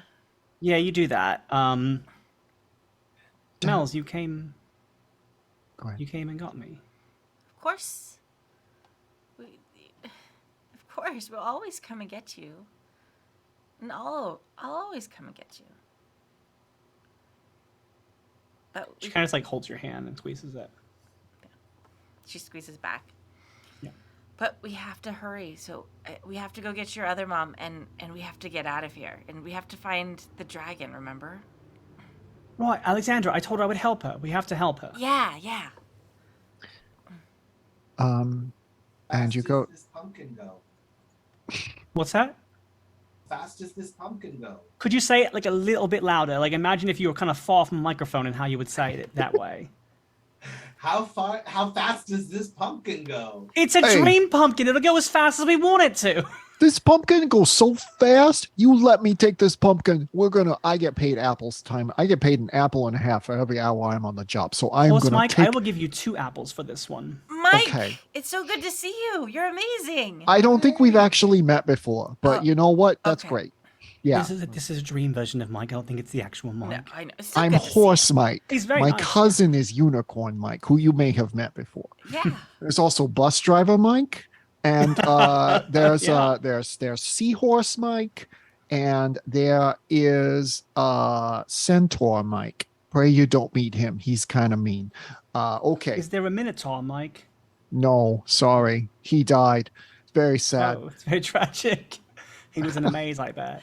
I bet he was amazing. Amazing. Yeah. Yeah, so you get in the coach and you Oh, are that like, Fred. it is literally like that. It is like instantaneous because you are in special cartoon world and you're there, you're at home. And your Mama Ava gives Mama Beth a huge hug. And she's like, I just remembered everything. It's so strange what happened. And she looks at you, Daphne, and is like, I don't even know what to say to you. I feel like everything, all except that I always chose you before what they tried to make me do. I think at this point Daphne has reverted to her like what she normally looks like instead of this like fantasy version of herself. And I think the house has reverted back to like what their actual house looks like. I never doubted how you cared about me or how you felt about me. You never made me doubt you. Yeah. Everybody else did, but you never did. Good. That's what I hoped for. But this is bigger than you and I and Mama Beth and I right now. There are dire consequences. They're going to hurt our friend Michelle. We have to help Alexandra. We have to help the Inkwood school.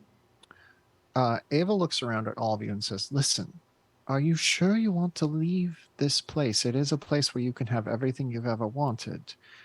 I know all of you well enough. Well, I know my daughter well enough to know that she would be friends with people who wanted to save the day, but you will be safe here. You will be provided for here. You will be happy here. I will not judge you if you decide to stay. It's a prison, Mom. Yeah, no way. Okay, good. And also, this place tried to build me a fantasy world, but it didn't give me the one thing that I wanted the most. Oh, I got you. Bubble me up. Yeah, I wanted the bubble chum. I was very thirsty. Bubble Chum suddenly appears. Dave! Hi. Yeah. So Ava nods. I Ava made a nods. promise to Alexandra, and I'm not going to deny that promise to her. Ava nods over to Tanager and is like, I think you're the one who can get us out of here. This requires the most ancient of magics. I think you're muted. Oh, no, I'm just not speaking loud enough. Luckily, I learned all about how the trees work, and I can do this. And okay, everybody join hands. And I'm going to the other put one all our too. hands All right. together, and it's kind of funny because like, your hands are disappearing out of the side of the camera. This is really It's great. really cute. So I get us all back holding hands, and I say like, okay, focus on the castle, focus on Alexandra. Mhm. Okay. And then when the tree shows up, just climb. Got it. Okay. I don't, but I'm just going to go with it. Yeah. Roll me flight, Tanager. You're getting 3 from your friends, 2 for navigating reality, so you get a +5 already, but please beat an 8. Please. No magic die. Yeah, roll your magic die as well. Okay. Awesome.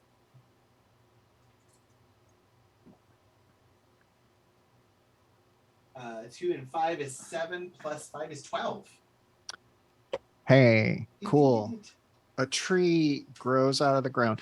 It's not like really a physical tree. It's like a tree made out of light. Tanager, tell me what else happens. So so as the tree sprouts up, I think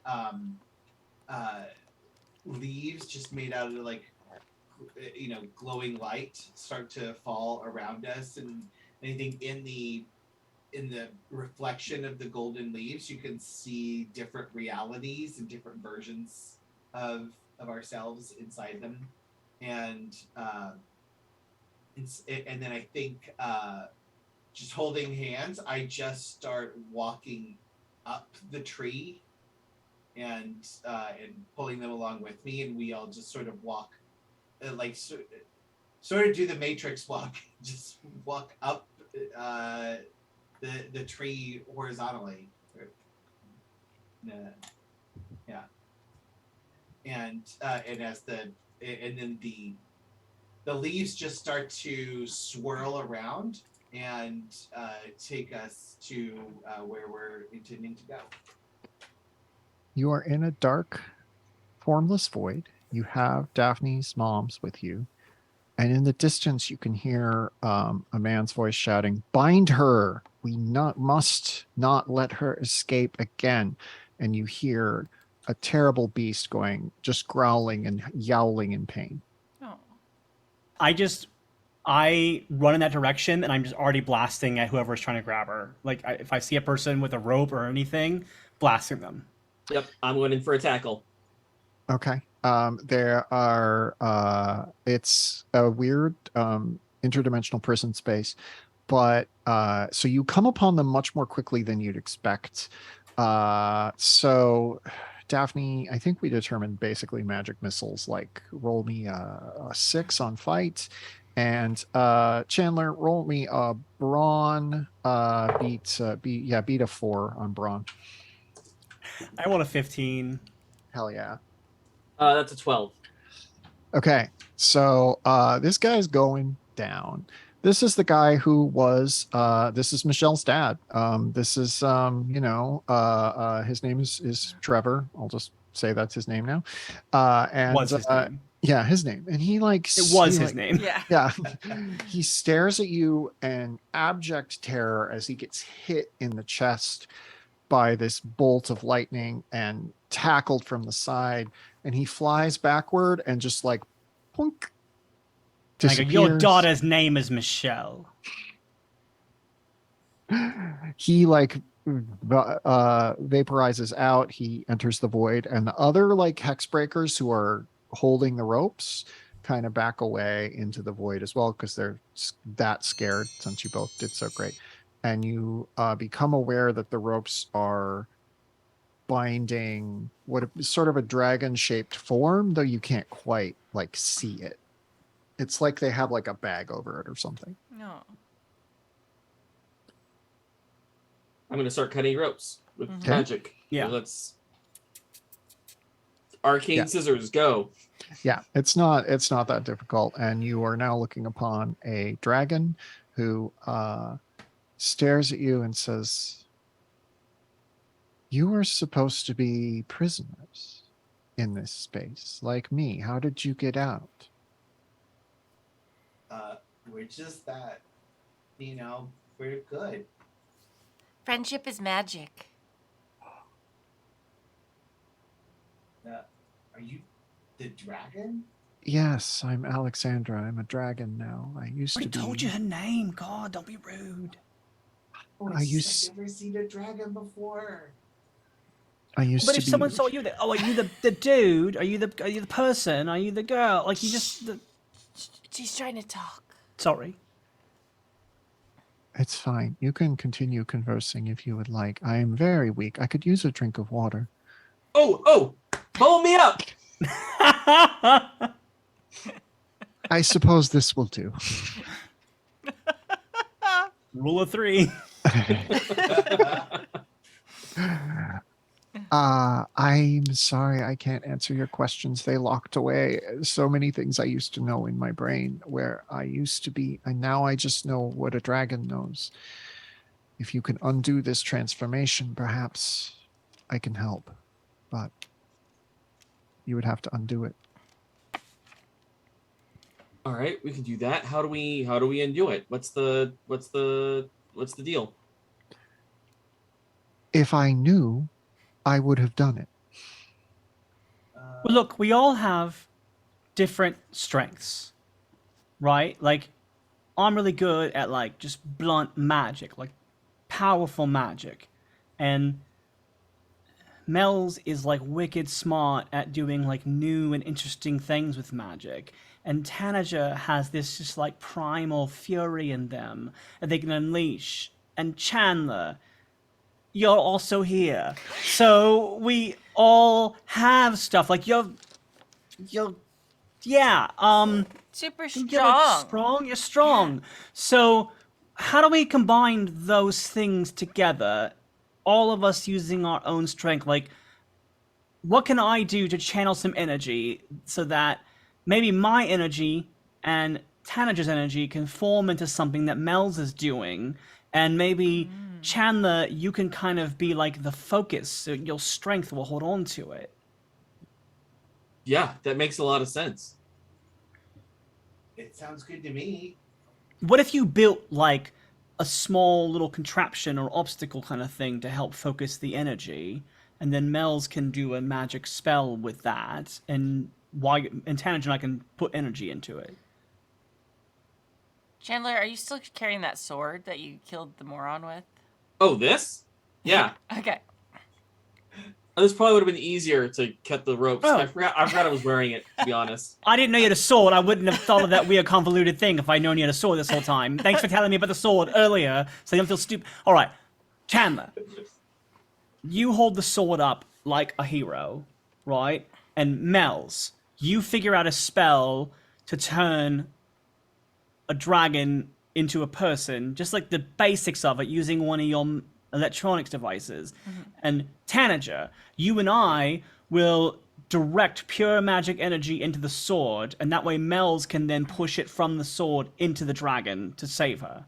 Because your pure primal magic and my pure magic of Western magic, whatever, together could be something. That's awesome. So basically, out of character, Melody's concocting the spell. You and I are charging the spell, and Joey's character is focusing the spell. Yeah. Okay. Because I realized that I like was rambling in character and it was didn't make any great. sense. No, so- it made perfect sense. No, It was I'm great. following. Okay. I totally followed you as well. Like Okay. I knew exactly what you were Okay. talking Maybe I about. stopped doubting myself. That's fine. I think I think needs- that I started thinking of like a weird thing where and they would build like an obstacle course that would be like an energy prism thing, but then I found there was a sword. I'm like, oh well, let's just cut past the weird prism idea and just go right Chandler's back gonna to put a sword. hand on Daphne's shoulder. Thank you for choosing me. Aww. Sure. You know what? I'm glad I did. She looks at the other ones like. So, I don't know. What should we roll or what? I feel like I think- so base. Go ahead.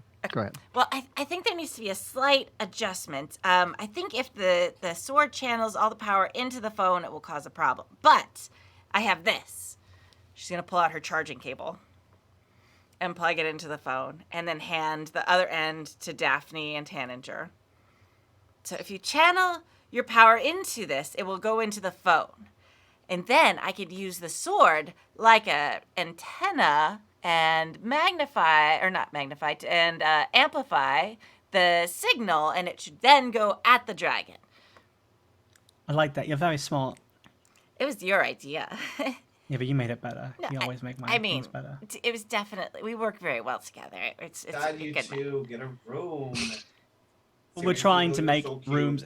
I mean, we're in like a limited void right now, so there Yeah. are no rooms. So we have to Yes. do it. Anyway, okay, let's do the thing. Okay. All right. This is going to work. Everybody roll me a D12 and just tell me what you get. Oh. 12. 2. 11. Okay. Joey. It's just like- For the Joey record, keeps it's like only on moving 2 your fingers so you're like fingers. they're cut off, and you're like, is this what I'm doing? Oh, should I? Three, Should three, it? my lord. Should it explode? No, you're fine. Okay. What did you say 7 or 11, Adam? 11. Okay. So that's 2 plus 2 is 4 plus 12 is 16 plus 11 is 27. So just a pure beam. Tell me what it looks like. Tell me what it looks like as this thing changes Alexander Beck, and I'm going to tell you an unforeseen consequence you didn't know about. Who? It can be anybody. I feel like you should do it, Riley, because you kind of came up with the whole concept. Well, I feel like since I came up with the whole concept, I want to give everybody else the floor and Okay. let them decide what their part of it is. I think my part is pretty clear. So Okay. Joey, why don't you describe, since I feel like the phone like zaps into the sword, but what does it look like when it's coming out of the sword at the dragon? So I think it's very that Power Rangers moment when all the weapons are all stacked on top of each other and they're shooting the beam into the monster to destroy it. But in this case, it's shooting into the dragon to help empower it. It's kind of like if you're a Pokemon person, it's like a hyper beam coming from the sword into the dragon. So it's all multicolored and prismatic, and it's every angle of magic is shining through this. That's where all the colors are coming from, and all the different dimensions, different kinds of magic are spiraling through this. Cool. And it's such a powerful spell that all sorts of like offshoots go from it. There's a beam that lands millions of years ago among a group of girls who are playing with some leaves that are swirling in the winds. There's one that lands at the back of a furnace in a shop class in Wausau, Wisconsin. There's one that lands in 1900 BCE on the Lunar New Year, and some people look at it in the Library of Alexandria and are like, what is this? This is interesting. And then there's one that lands at Inkwood Academy on the first day of school this year and sits up and shakes its head and looks an awful lot like it just entered Michelle. Yeah, you don't I mean, you probably don't realize all of that's happening. Maybe you do. It all just sort of flies out and floats around, and you look and you see Alexandra, and she is a tall woman who is wearing a kind of like short green wig. She has like a beret on. She's wearing a Sex Pistols t-shirt, and she has a little bit of beard shadow, and she looks at you and she says, fucking Hexbreakers, man. What's going on? So, I mean, they're going to be coming for us any minute now, but I can probably answer some questions if you got them. We got a lot of questions. Yeah, you should come with us and get out of here. I think you're going to want me to hold them off. I know their tricks and I know my way around them. And you're going to go meet Michelle, right? Yeah. Yeah, we cool. need to find a back door into our Inkwood Academy so we can help Michelle fight them off. Cool. Well, listen, there's a soda machine nobody knows about. It's down here. I mean, you might know about it. I think you've been there before. It's right next to a poster of a kitten. I'm very aware of it. Yeah, I remember it quite well. I kind of try to keep it off the network, but you found it. So I don't think anybody knows about it. You should be fine. Well, I'll get you up to it. But yeah, what can I answer for you? We got a little bit of time. Who Are you are the gonna be okay? Hexbreakers? Oh, yeah, that too. One at a time, please. Kimmy, go ahead. Who are the Hexbreakers, and how do we stop them? Well, you kind of just created them, but they're an ancient order from ancient Egypt that kind of got. Listen, here's the thing: they're not good, they're not bad. The things they stand for, like trying to maintain some degree of order, it's necessary. You can't just have all chaos. You got to have some order too. The problem is they've gone a little too far. They think that they can control what people think. They think they can control how people are. They think they can control what magic is. So the problem is less the Hexbreakers themselves than this idea that things should be one certain way and that's the only way. So yeah, I think I think what you need to do, I think you need to get rid of Trevor. I think that he's the real problem here. He seemed like he had some good ideas when I voted for him. I'm not exactly proud of this fact, but Yeah, he seems kind of like a dick. he's a total dick. Yeah. Total I did dick. blast the heck out of him. Did that not get rid of him? Oh no, he just probably went out into the void. He has so many protection spells around him. You just all he wants to do is fucking kill Michelle. It's like his Moby Dick thing. They're making kids read Moby Dick still, right? What is that? That doesn't sound like it's appropriate for us to read. Is that the one about the big fish? It's about a whale. That's what I said. Daphne, it sounded like you had a question.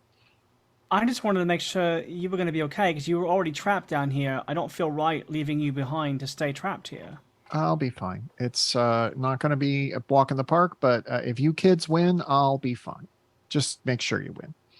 So Okay. what And do no we have pressure, to it's do fine. to win? You have to Take out stop. Trevor? Well, you have to stop Trevor and you have to stop what they're currently trying to do. Mr. Duke, Yeah. the reality you're from. Yeah.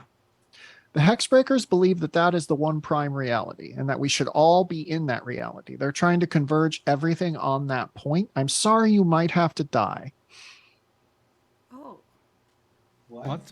That's kind of blunt. All right. I'm just, No, listen. it's okay. That's what I've been training to do. It's not okay. Totally We're not okay. sacrificing people. That's what they would do. You are the chosen one of that reality, and the story always ends with your death. If you can find a way around it, I understand. But I think the moment is already fairly grim. Wait, this entire thing is based around the idea that these people think everything has to happen a certain way. So don't sit here and tell me that our friend has to die because it always happens that certain way. Otherwise, what are we even doing here? Listen, Right? Preach, sister. I trust and believe in you, and I think you can do it. I'm just saying this is how the story usually ends. Well, I'm saying the story's going to end differently this time. Yep. Okay. All right. I believe in you. I trust you. You are clearly very skilled at magic. So I hope you can fix everything. What else? Can I answer anything else? So if we get rid of the bad Hexbreakers currently, then that should fix things. You'll also have to stop all the realities from converging. I mean, you've noticed that things are getting a little ginchy. Chandler ends up here. Dante ends up somewhere else. People blip in and out of reality. There's so many different Michelles. It's because they're trying to crash all realities into each other. You must have heard rumbles of the world where they're rounding up witches and putting them in captivity and all of that. Yeah, that's the world they want us to be in because they want to control who has magic and who doesn't and who is a witch and who isn't. Oh no.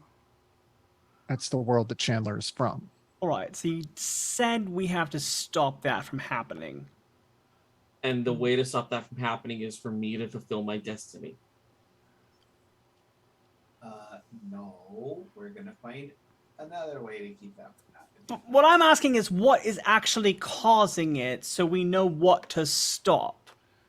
Yeah, I Like, think what's the spell? What's the machine? What's the enchantment? What is actually doing it? yeah.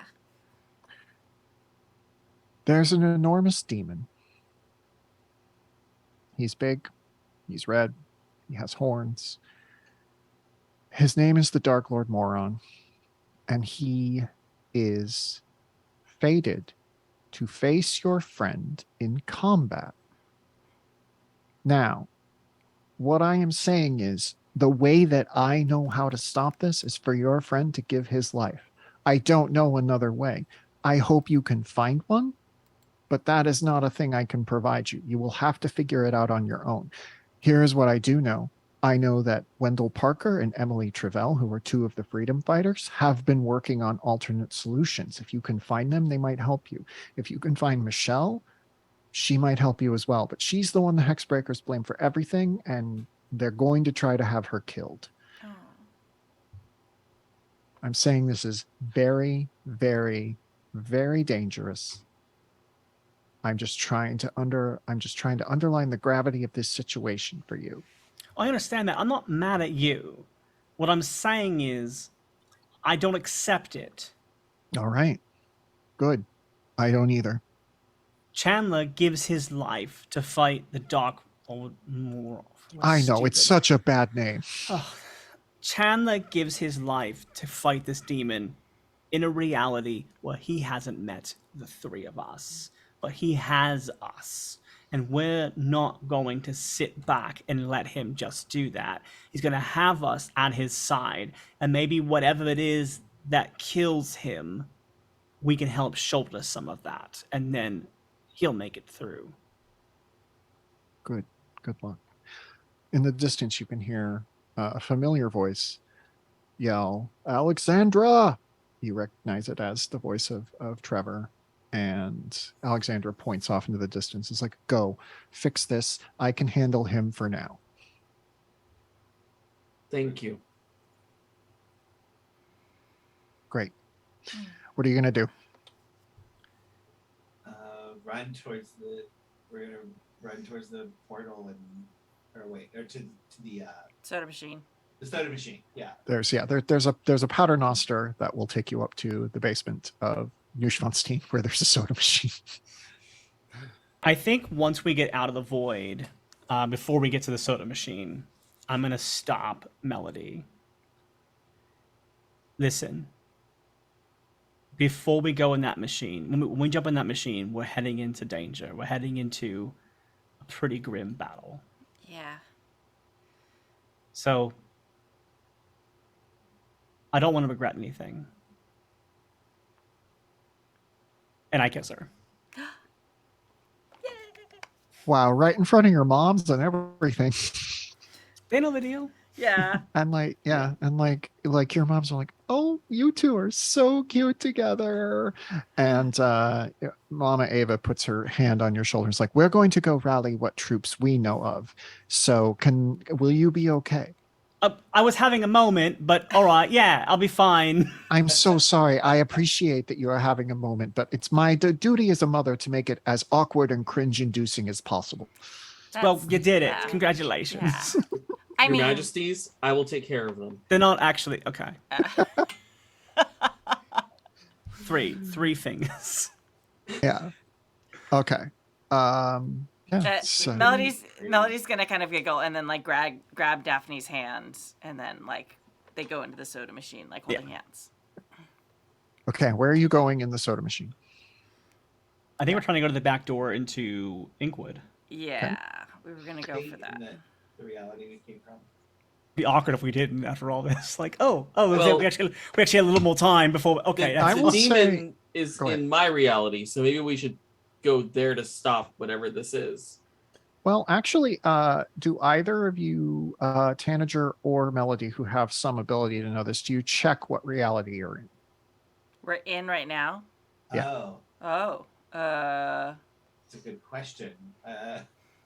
I think I would say I know it's Yeah. up to you two, but we did discuss exactly that. So I think that like it was at least on the topic at some that's point. true. That makes sense. I think I didn't think of it as Kimmy, but I think with all the magic and stuff that Melody probably would have thought about that. Okay. Oh, and actually, we would be in our reality that we came from, right? Because Mhm.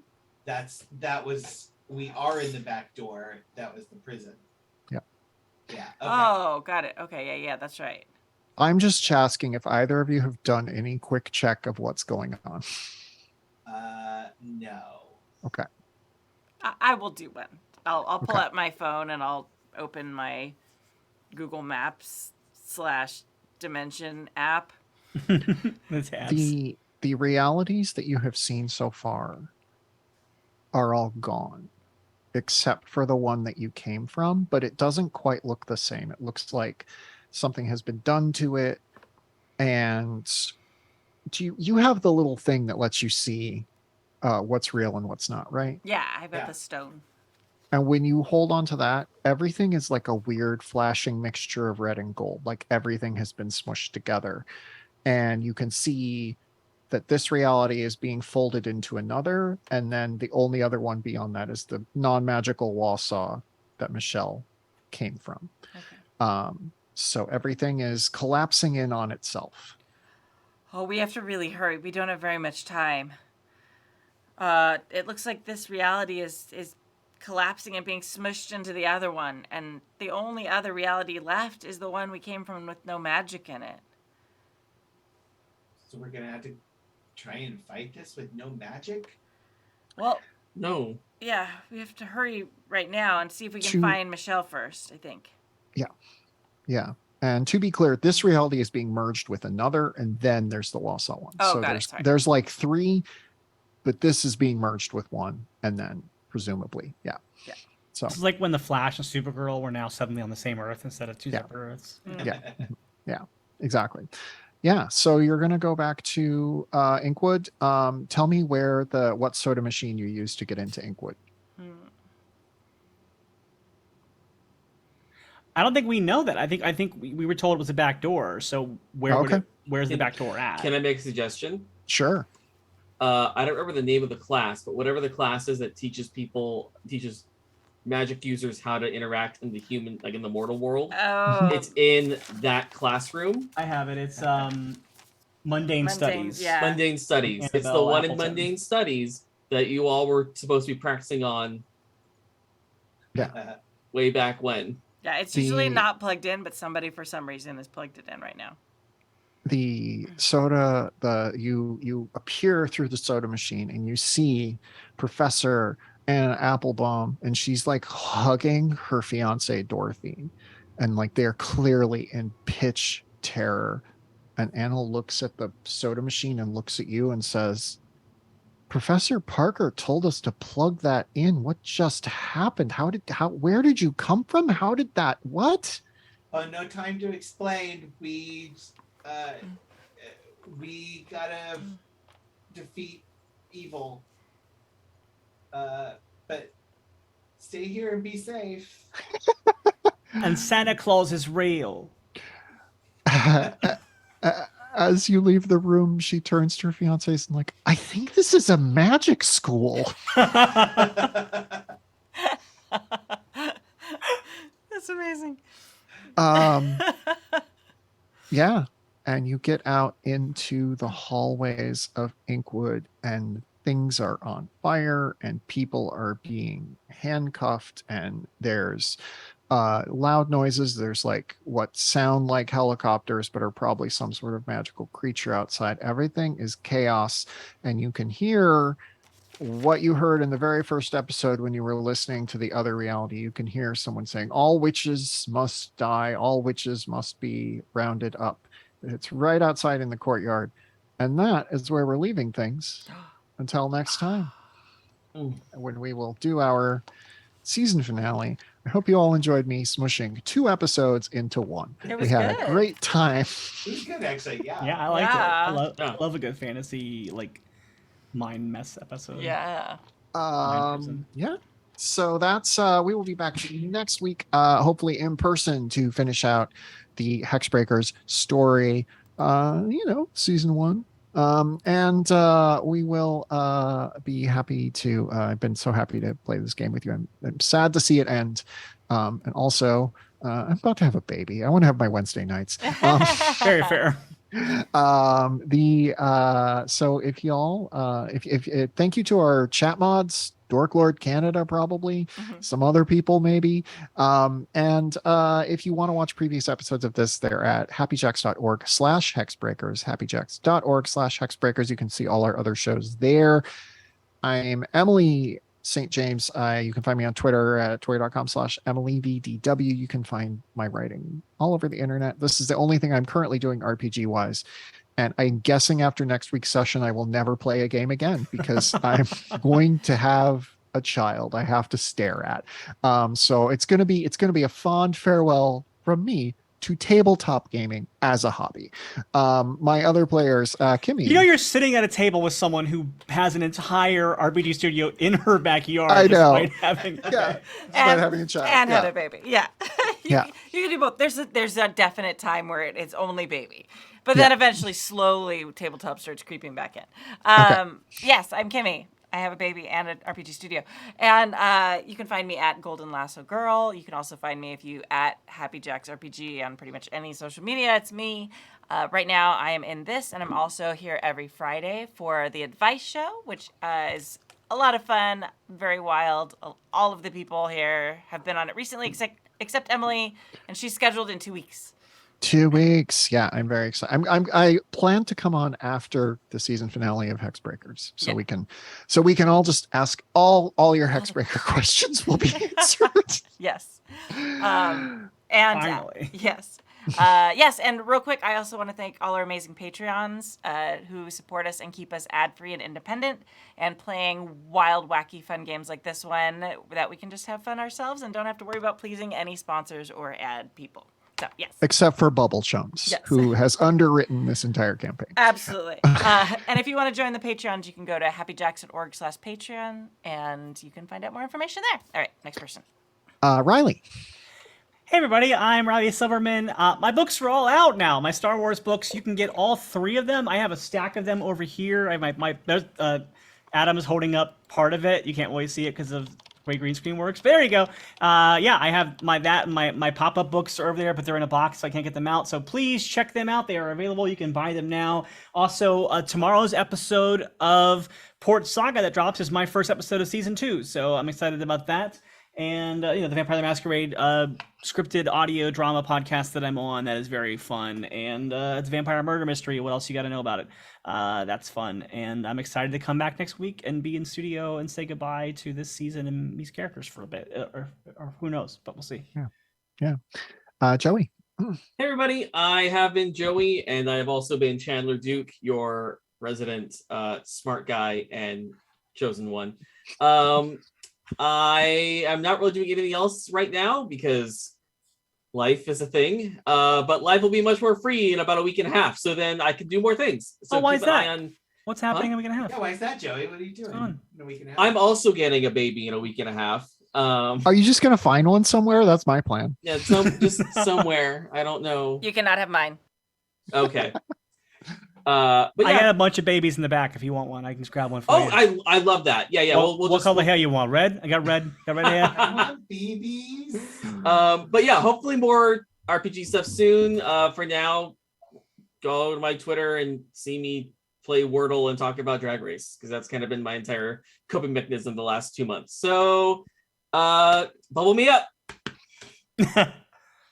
Adam. Hi everybody, I'm Adam. You can find me on most social media at Hoobuk, HOOBUK, except TikTok where it's 3 O's, HOOOBUK, because Hoobuk was taken. It's like, what the hell? Anyway, but mostly I'm usually on Instagram, where I talk about unions and art and native issues and queer stuff and nerd stuff. So if you like all those things, you can come follow me, and I will share pretty pictures of my cats. Yay. And I will soon be coming to a game on Emporium for the Wayward Gamer. It's going to start, I believe, October 9th or so. I'll be doing that if you want to check me out over there. And then on the Advice Show every other week or so. Yeah. So once again, I'm Emily St. James. We will be back next week to close this story out. And hopefully we will learn, what's going to happen to all these wonderful characters. And if we can find a way to save the world without Chandler having to give his life. Out of character, I don't care if he dies. I just love in character. She cares. Out of character. Listen, out of character, it's Not this great. dude. Wonderful. I care. Joey never plays meathead jocks. Like, this character is precious. Oh, I care about Joey. I just don't. This character's a precious, precious miracle we have to save. I love him. Great. All right. Well, thank you so much. If you are looking for closing credits music, you can go and play Training Montage by the Mountain Goats. But we can't legally play it, No. but you can right now. Until then, we'll see you next week. Thank you so much, everybody, and goodbye. Bye. Bye.